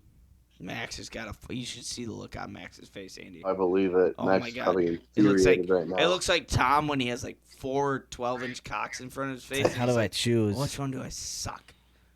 Yeah, I don't. I mean, like, yeah, they could use him Get because in they the didn't middle. draft anybody until the 7th round or How many whatever. sucks does it get in the middle of a testicle? As what Tom. Well, because at this point, it's like, all right, so if we keep Jair, okay, so the tough thing is you don't know when he's going to play and when he's not. So you're constantly shuffling your cornerback. There's no just like set like, hey, because the biggest issue we ran into last year was we had Bullard play in the slot. Then when guys got hurt, we had to pull Bullard out of the slot. We had to move another guy into the slot. Like, it was just this constant shuffling, and there's no fucking cohesion with the cornerback room, and maybe that's fine for Jeff Hafley because that's the type he likes, guys being able to play multiple positions anyway. But if like, so let's say you have Nate Hobbs and Nixon but then you got Valentine. All right, so who's playing the slot? If you say, all right, you got Nixon and Valentine as your outside corners, Hobbs is playing the slot. All right, well then your safeties are Evan Williams and McKinney. What do you do with Bullard? He's a second-round pick. He was playing the slot last year. What about Stokes? Stokes he's not with the team no more. Where's he? Buffalo. He's Vegas. Vegas. That's gay. Raiders.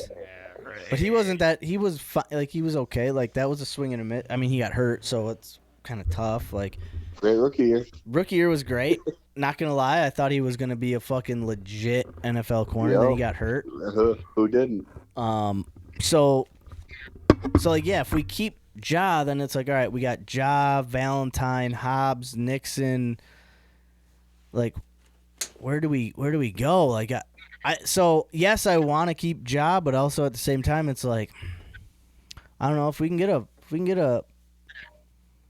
I don't think that's the other thing though. I don't think we're gonna be able to get like a 3rd-round pick for him anymore. Like I don't think.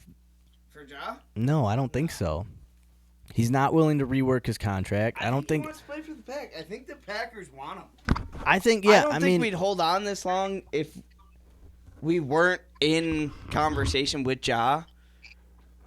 I feel like Ja wants to be in Green Bay, and I think he'll take a little bit of a deal to be here.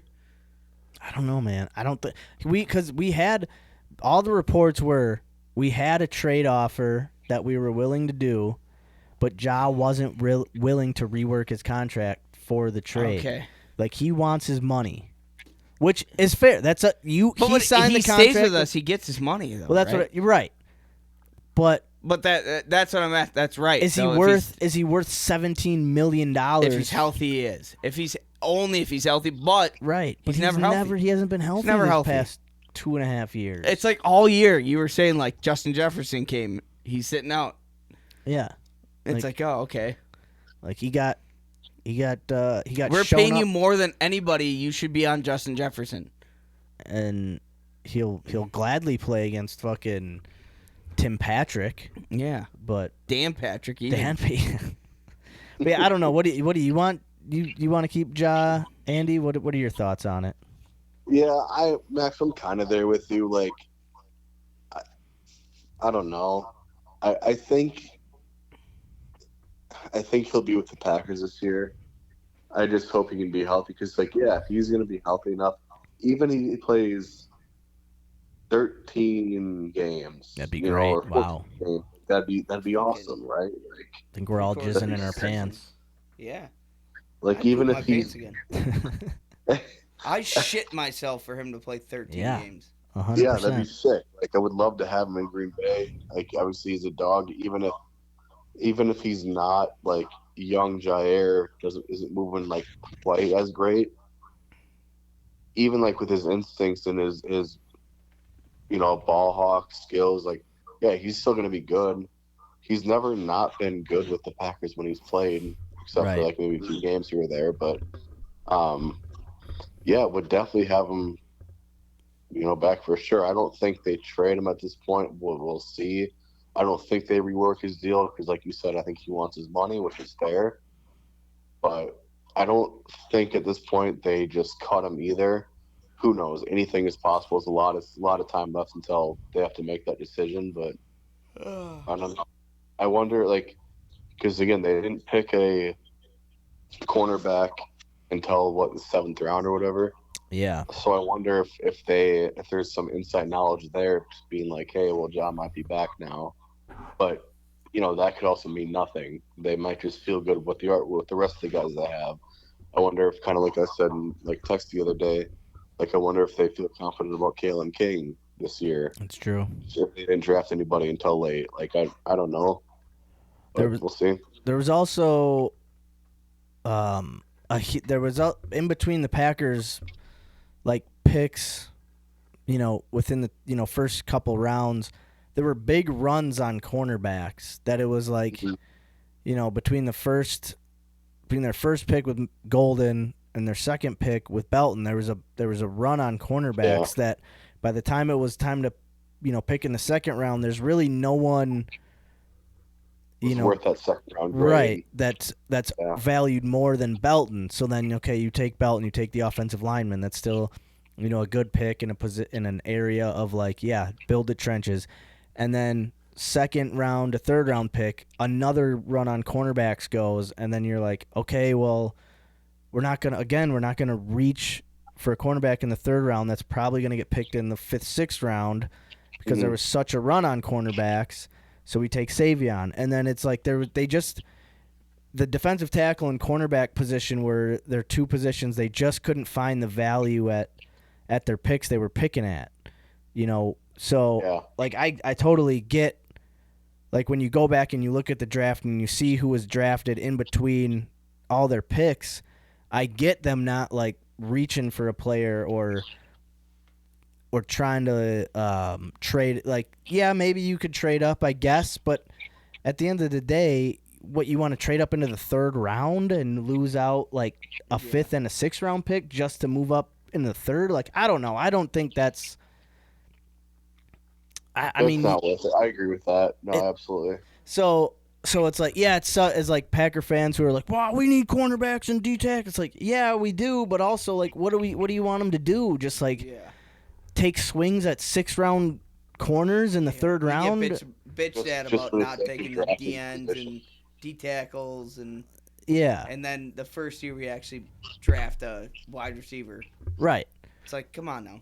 Exactly. So, yeah, we bitch and complain about we never draft wide receivers. Then we draft a wide receiver. Where's the D-tackles and cornerbacks? Like, Jesus Christ. Like, can we not just be Packer fans and be like, fuck yeah, this is awesome. Like, this guy, like, yeah, of course, there's always going to be, you can never get everything you want in the draft. And, like, we're probably going to look back next year and be like, man, if we would have had one extra cornerback, it would have been great. If we would have had one extra D-tackle. But, like, what are you going to do? You can't just force things to happen. Like, I agree with you. I'm pumped about how we dealt with this draft. It's different. Yeah. It shows initiative. Yep. Initiative. Yeah, initiative. Man, people probably would have heard that if you would have talked into the microphone. Oh, can they hear me? No, I can barely hear you over here. Andy, can you hear me? There we go. I heard it. I hear him now in the headphones. Yeah. Packers showed initiative. There we go. This draft, I think, picking a wide receiver and like making a point to show that we're trying to make moves to better both sides of the ball. Yeah. And I mean, I'm excited. I really don't know what to expect out of this year with the Packers. I don't know if we have big expectations but happy with the draft. I don't know. I am too. I think it's going to be fun. I think it makes... Yeah. There's really no... I think, even just getting the Brinson, the guy out of Georgia, I think that adds enough to the D-line. You get Sorrell and then Colin Oliver. Yep. I think you had enough there. You drafted an offensive lineman early. You drafted one late. I think we did enough in the trenches to go, okay, like, I think we're building and we have guys that are going to be competitive and make competition in the offense and defensive lines. Yep. I think linebacker, you get a kind of a weird athletic freak as an undrafted free agent, and then you get a 26-year-old former top 10 draft pick as a one-year free agent signing, along with some of, Quay Walker and Edrin Cooper and McDuffie. Like, I think there's enough talent and competition there to really push everything. Cornerback, I think, is really going to be the position that it's like, if we're really thin anywhere, it's cornerback. Yeah. So, but I think there's enough there. I think we should be able to be competitive with anybody. If Ja's healthy, even if he's not, I mean, we showed we can hold up without him. But if Ja's healthy, then we have depth. Right. So yeah, I mean, as a Packer fan, I ain't complaining. I'm happy. I'm happy, dude. I think we got like freaky athletes at just about every position we drafted, or at every pick. I think we got like solid players who are good. Like, all the guys we drafted seem like fucking cool dudes. Like that, the defensive tackle. I keep talking about this defensive tackle out of Georgia, Brinson. There's a couple dudes. He's a fucking. He's got his pilot's license. Oh, sometimes yeah, he's gonna fly us all to the game. And then someone else, one of the other guys. He's like an aerospace engineer. I think I don't know. I can't remember which one it is, but we only draft smart. We draft smart. But like, yeah, we got smart, athletic dudes. Like a couple of guys are a little bit older than they're not like these super young. Yeah. College players. They're a little bit older, a little bit more long in the tooth, which know how to drive a fucking plane. Let's go. Let's go to the moon, baby. Let's see. Packers are the first NFL team to make it to the moon. Put a G-force flag right on the moon. Let's fucking go. What do you think about that, Andy? They're not dreaming about that out in Flint. Nope. They're probably not dreaming about much on or Grand Rapids. I mean. Oh yeah. Grand Rapids, Flint, same. Move back to Green Bay, Andy. So, all right. So that's Packer talk. I mean, we haven't even got to just the weekend that was in Green Bay. I mean, we're fucking running. We're running late here, fella. It's 11:40. So let's quick talk about the draft itself in Green Bay. Andy, you were in town. What were your thoughts on how did Green Bay do hosting the NFL draft? Oh. Man, it was awesome. I'll tell you that much. Very, very cool experience. 100. I saw the total number of people they had was just upwards of 600,000, which tied the Tennessee draft, the Nashville draft, the Let's second go. most. Yeah. I saw it was the number one most watched draft of all time. Let's fucking go. A lot of people over there I saw they had an expected capacity or expected total crowd of like 300,000 throughout the 3-day weekend, which I don't know what they were thinking about that. But, so having almost double their expected total capacity or double, population or whatever, that's pretty crazy. Hell yeah. I thought the draft was very well set up as far as like where they put everything, like how they utilized the space. I thought it was, I don't know, for as well as it could have gone. I think it went very, very good. I thought as a guy living next to Lambeau, I mean, like my expectations were, I really didn't know what to expect. Yeah. I was telling you on the way home or way here. Like I thought it'd be way more chaotic than it was. It was chaotic for sure. But it was controlled. Like, it was like... What? He said it was. Oh, yes, yeah. And it 3 days of the draft, what'd they say, like 600,000 people came through. Mm-hmm. Yeah. And 3 arrests. I mean, there's like 10 arrests on a Packer game day. I mean, it was sweet. I think everything went... I saw like a couple people like hating...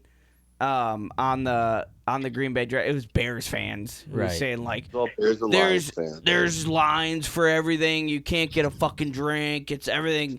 It's so crowded. It's like actually really not. Like yeah, I mean it was pretty. Of course, there's gonna be kind of lines. I thought I was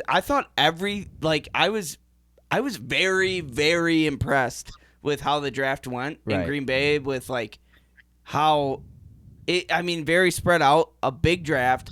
Didn't have to wait for a drink, really. Didn't have to really wait in line for anything. Like, I thought I was very impressed on how everything went. I thought it was going to be a shit show. Yeah. And then, like, the afterwards of it, I was like, I'm very, like, impressed with Green Bay, the way it was handled, the way it was set up, like, it was spread out. Like, I thought it was awesome, dude. Like, I was... leaving that draft on Saturday, last day, knew I wasn't going back. Walking away from it, I was like, I couldn't be more impressed. I thought it'd be chaos. I thought it'd be a shit show. Right. And I mean, I was like expectations for me, like seeing the draft firsthand from setup to it was sweet. I'm so impressed. Yeah, we did a good job. The weirdest part for me was Thursday night when we all kind of like split up a little bit when we were all leaving. Yep. So I was waiting in line, or I was walking back to Carl's, and it must have been right when they were turning people away from the gates. Yep. Because then they started turning people away from, like, the actual draft arena portion. So I'm walking out of the draft. Like, I'm leaving. And there was, like, a stampede of people. Walking towards you? They weren't walking. They were, like, sprinting. Whoa. Oh, like, against, like, going into the draft.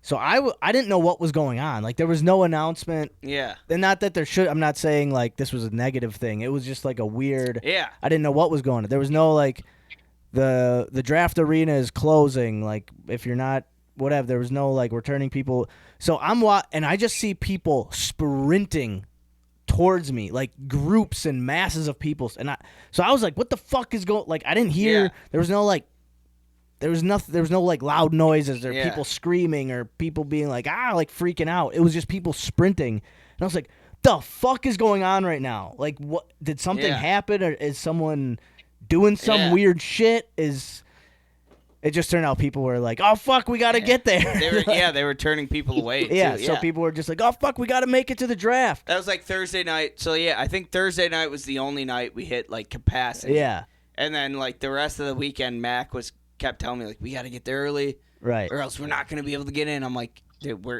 yeah, it's fine as long as we get there by 3, 4. Yeah, it's cool, and it was fun. Like the experience was fun, but experiencing it was awesome. It's like you're in there. It's like this is I'll never see this again.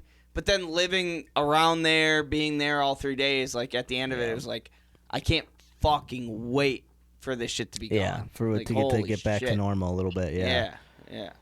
I imagine the end of that being as like satisfying as me punching Blake in the face. Yeah. Fuck Blake. That's what I was thinking. Like when I was leaving, I was like, all right, me leaving right now is like me slapping Blake in the face with my little dong. Like just a tip to his nose. Wow. You know what I mean? Wow. Like just a little slap. Yeah. Fuck you, bitch. Like take this, like a little tea Yeah, bag. take this. Take my little fucking Peter to your nose, bitch. Teabagging him just a little bit. Yeah, like, fuck you, Blake. Fuck Blake. Yeah. Right, Andy? Yeah. Have you talked to Blake since Are since you friends with him last still? episode? I really hope not. What do you want me to say right now, man? I fucking hate Blake. Well, okay, but have you talked to him since the last episode? Yeah, what's Blake talking? What's Blake up to? Fucking not about the podcast. like but I've leading talked to him a the couple times. Ukraine army towards America right now, or what's he doing? Is he pissed about? Was he guys. pissed about the Golden draft, the Matthew Golden pick? No. He He was wasn't. pissed that Tom didn't piss on his face. Right. Yeah, that he did say he was. I pissed love at, yeah. Blake. Tell Blake I say hi. Who? Andy? Tell Blake I tell him he was so wrong. I fucking hate Blake. Tell Blake I Ugh. fucking hate him. Tell him we say he's a fucking loser. And I can't wait to see him. Right. You'll be Don't there worry, for the beer Olympics. I'll tell him how wrong he was.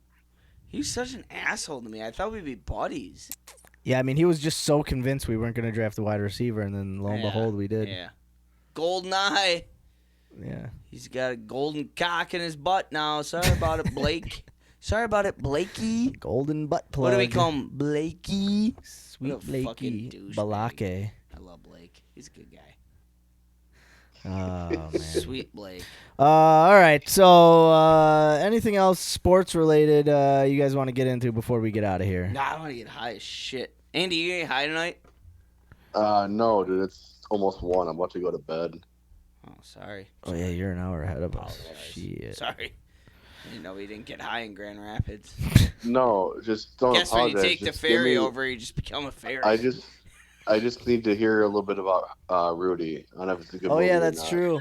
All right, here we go. Carl, your speech about why Rudy is a bad, shit-ass movie. Here we go. All right. Pay up. It's time for you to pay up. Ready? Yeah, you right. had the worst bracket out of all of us. No, I get it. Rudy sucks. Yeah, why is that? I'd like to start this speech by just saying, not everybody believes what I'm about to say. I don't necessarily believe. Blah, blah, blah.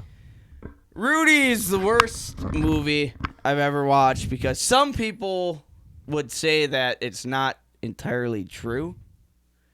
Some people would say that Rudy's a little bit of a pussy. A little bit of a Some people would say that Rudy never got a sack. Disney fugazi.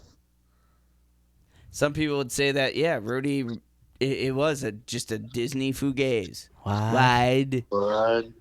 Some people would say that Pete maybe didn't die in a fiery blaze. What?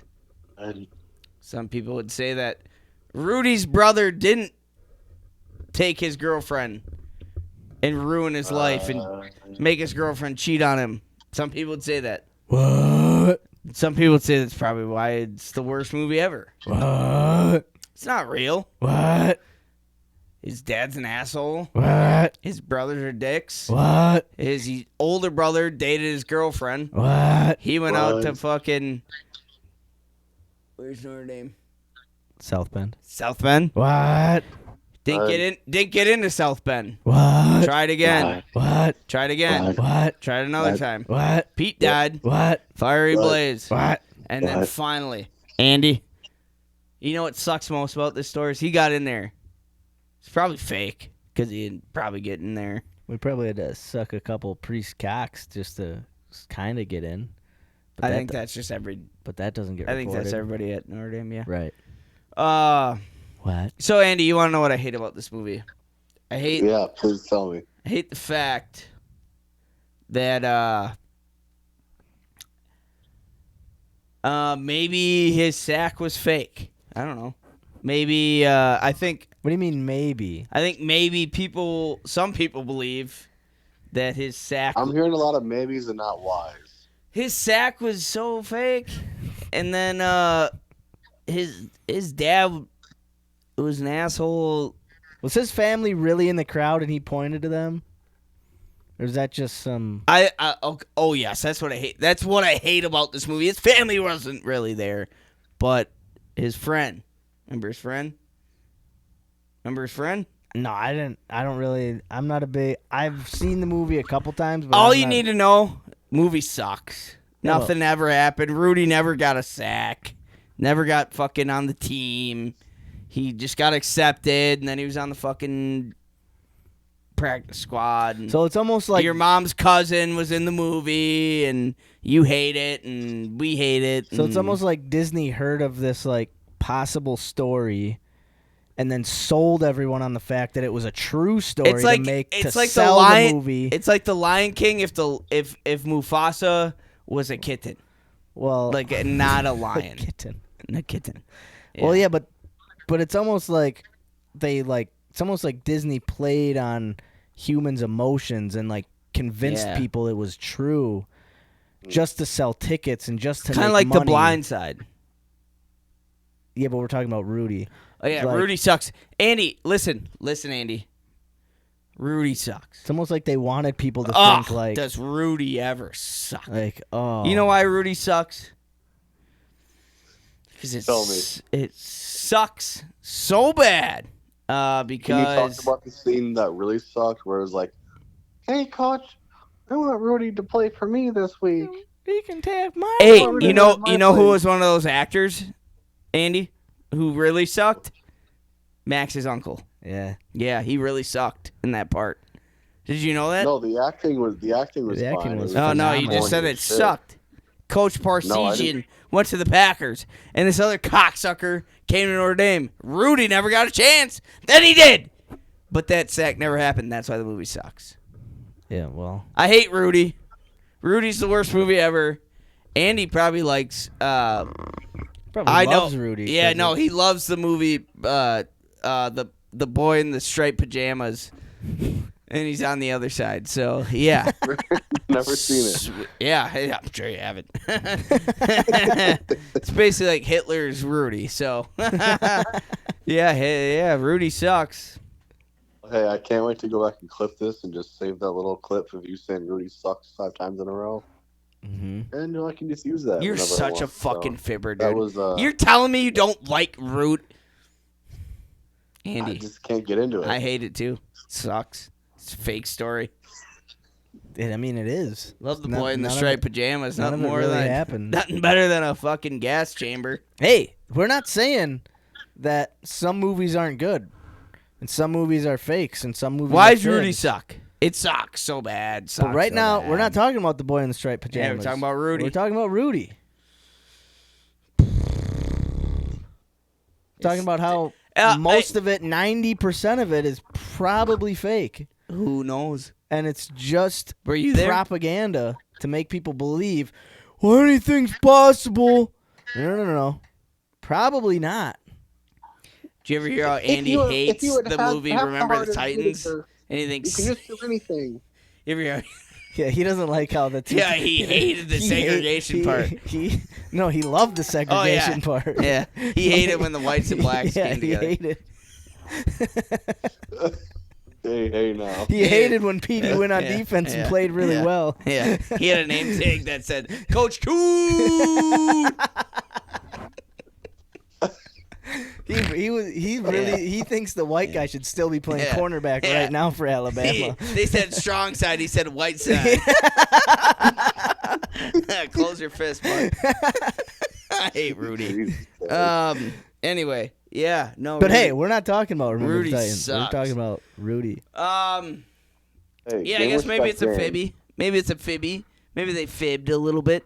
But Right. when do you not fib to make a movie good? Right. Huh? Andy, you hear me? Well, it's when you fib but tell people it's not a fib and this is all true. That's really There's got to kinda be the- more than just Rudy that Well, that we're not happened. talking about that though right now. We're talking about Rudy. I agree. You got to start somewhere. Did he and get we're a starting sack? with Rudy? He got a sack. Did he actually even go to Notre Dame? I don't know. I never met Rudy Rudiger. But I love him in the movie. I'm watching it tonight. You know the same guy that plays Rudy is the guy who's in Goonies. Goonies and The Lord of the Rings. On Aston. Never seen The Lord of the Rings. He's Sam First Wisegams.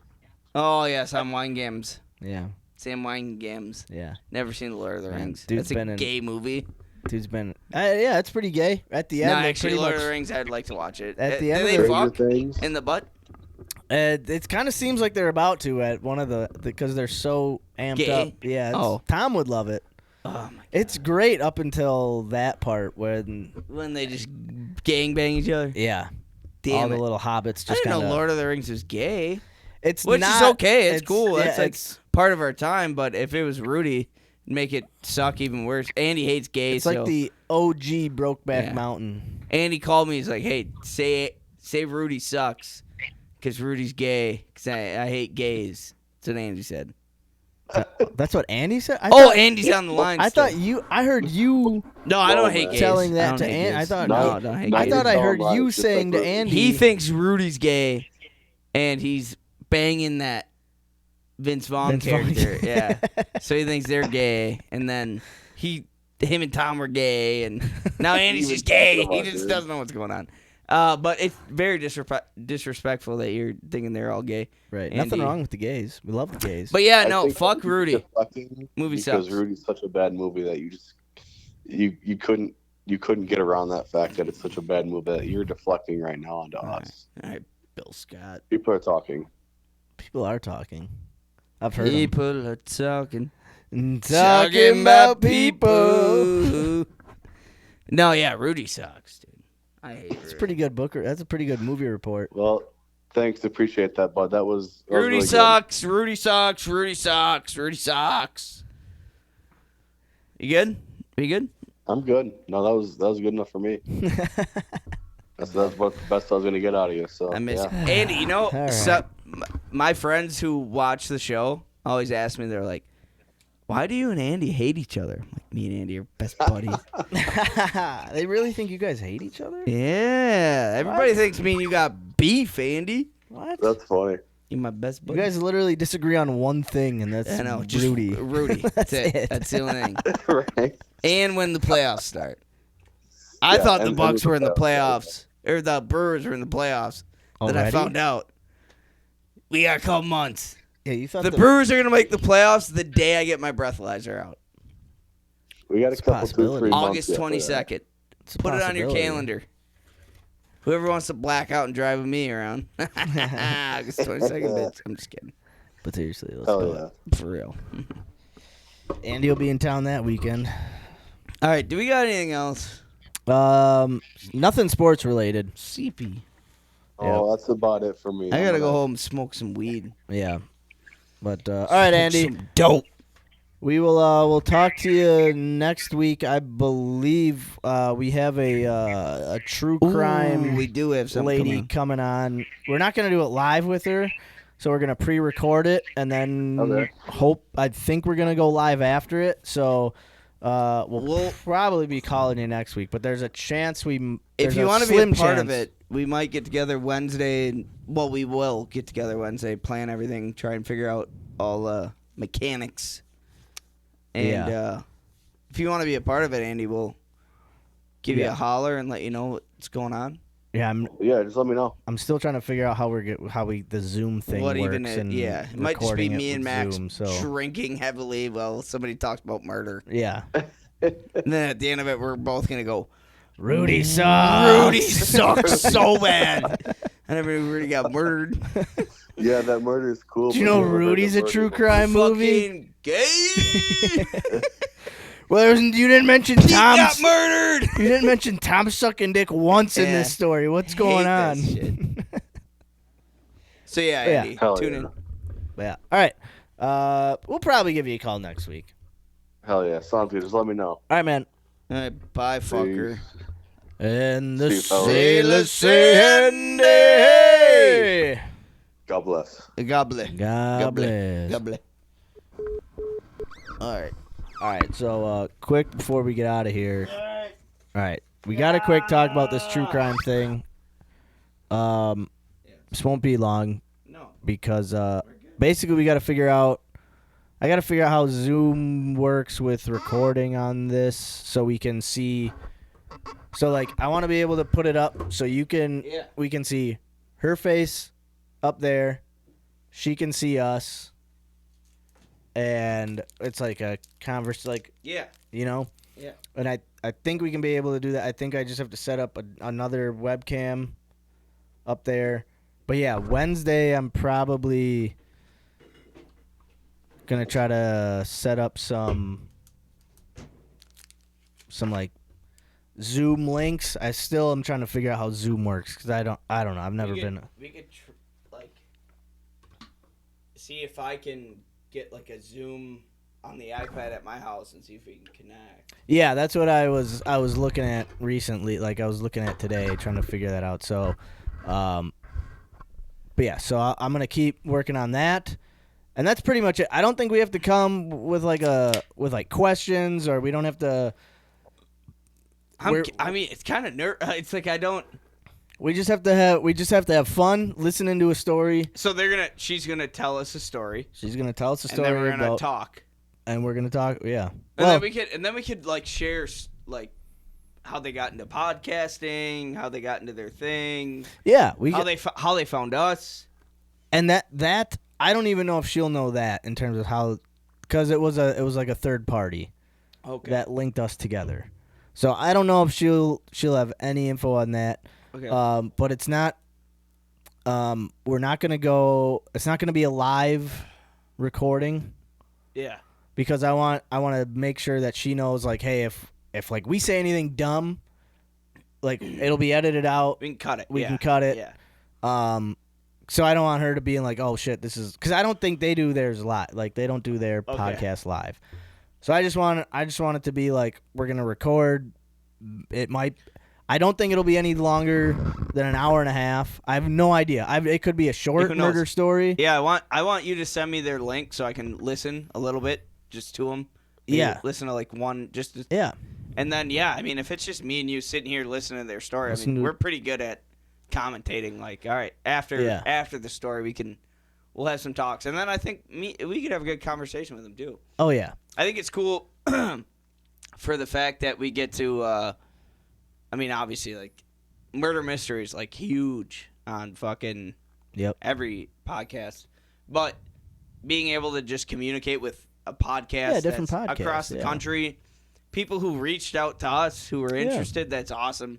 I think we'll have fun. It'll be a good time. We should figure out where they're from. Yes. And then try and get a beer from where they are. It's a good idea. And that's what we'll drink that's what we'll drink that week.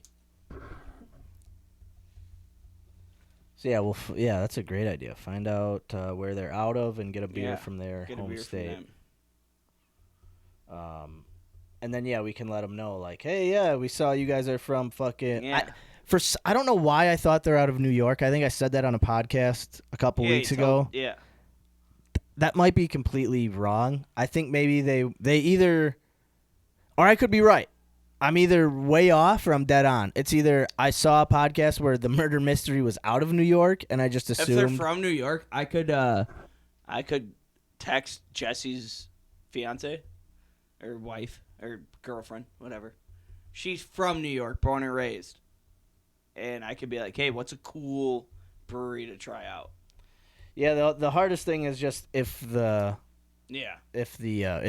Ridge has a beer, that brewery, which it's having to find it. Right. So, but yeah, that's a great idea. We'll find out where they're from, and then we'll try to find a brewery and a beer from that state. I think that'd be cool. Let them do their story, and then at the end of it, if we can get in contact with them, and like that'd be sweet if we could all get the same beer, because then they could tell their story. Do their part of the podcast. Yeah. And then we could show our side where we do like beer rating.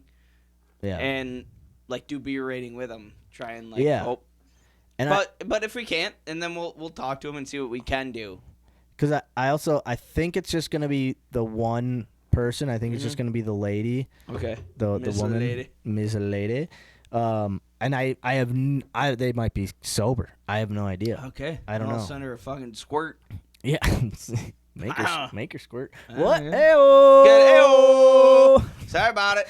But yeah, so that's that. I gotta do some IT prepping for that, and then and some beer prepping. We'll figure that out. Carl, real quick. Yes, sir. One last thing before we get out of here. What's up? I'd love for you to try to spell a word. Oh yes, please give me one. Before we get too caught up into this. I want to do this. We're gonna end this. I gotta do it. Let's go. It's been too long. Y'all really can't spell for shit. Really can't spell for shit. Yeah. It's time for Carl to get ready to learn. Ladies and gents, listen close. Well, he's spelling some words. Just one attempt for the kid to put the letters in turn. Got fingers crossed that the boss ain't about to get burned. I'm like, ooh, Carl versus dictionary. Hey, hey. And I can't spell for shit. I can't spell for shit, no. I really can't, hey. Hey, you played this as our outro. Well, fucking barely. Sit back, relax, cause it's Carl versus the dictionary. Yeah, Carl versus the dictionary. So, probably gonna spell this word wrong. Alright, so I know before the episode we're gonna have you restart with A's, which I just remembered right now. Give me but I already found it. So I was trying to spell an R word. Or that would be the letter I would be on. R-E-T. Yeah, exactly. So that would be the letter I would be on. So I just completely forgot, and I pulled up R word. So you're going to spell an R word. All right, Carl, your word. Reconnaissance. What? Okay, R. Reconnaissance. R-E-C-O-N-E-N-S-E.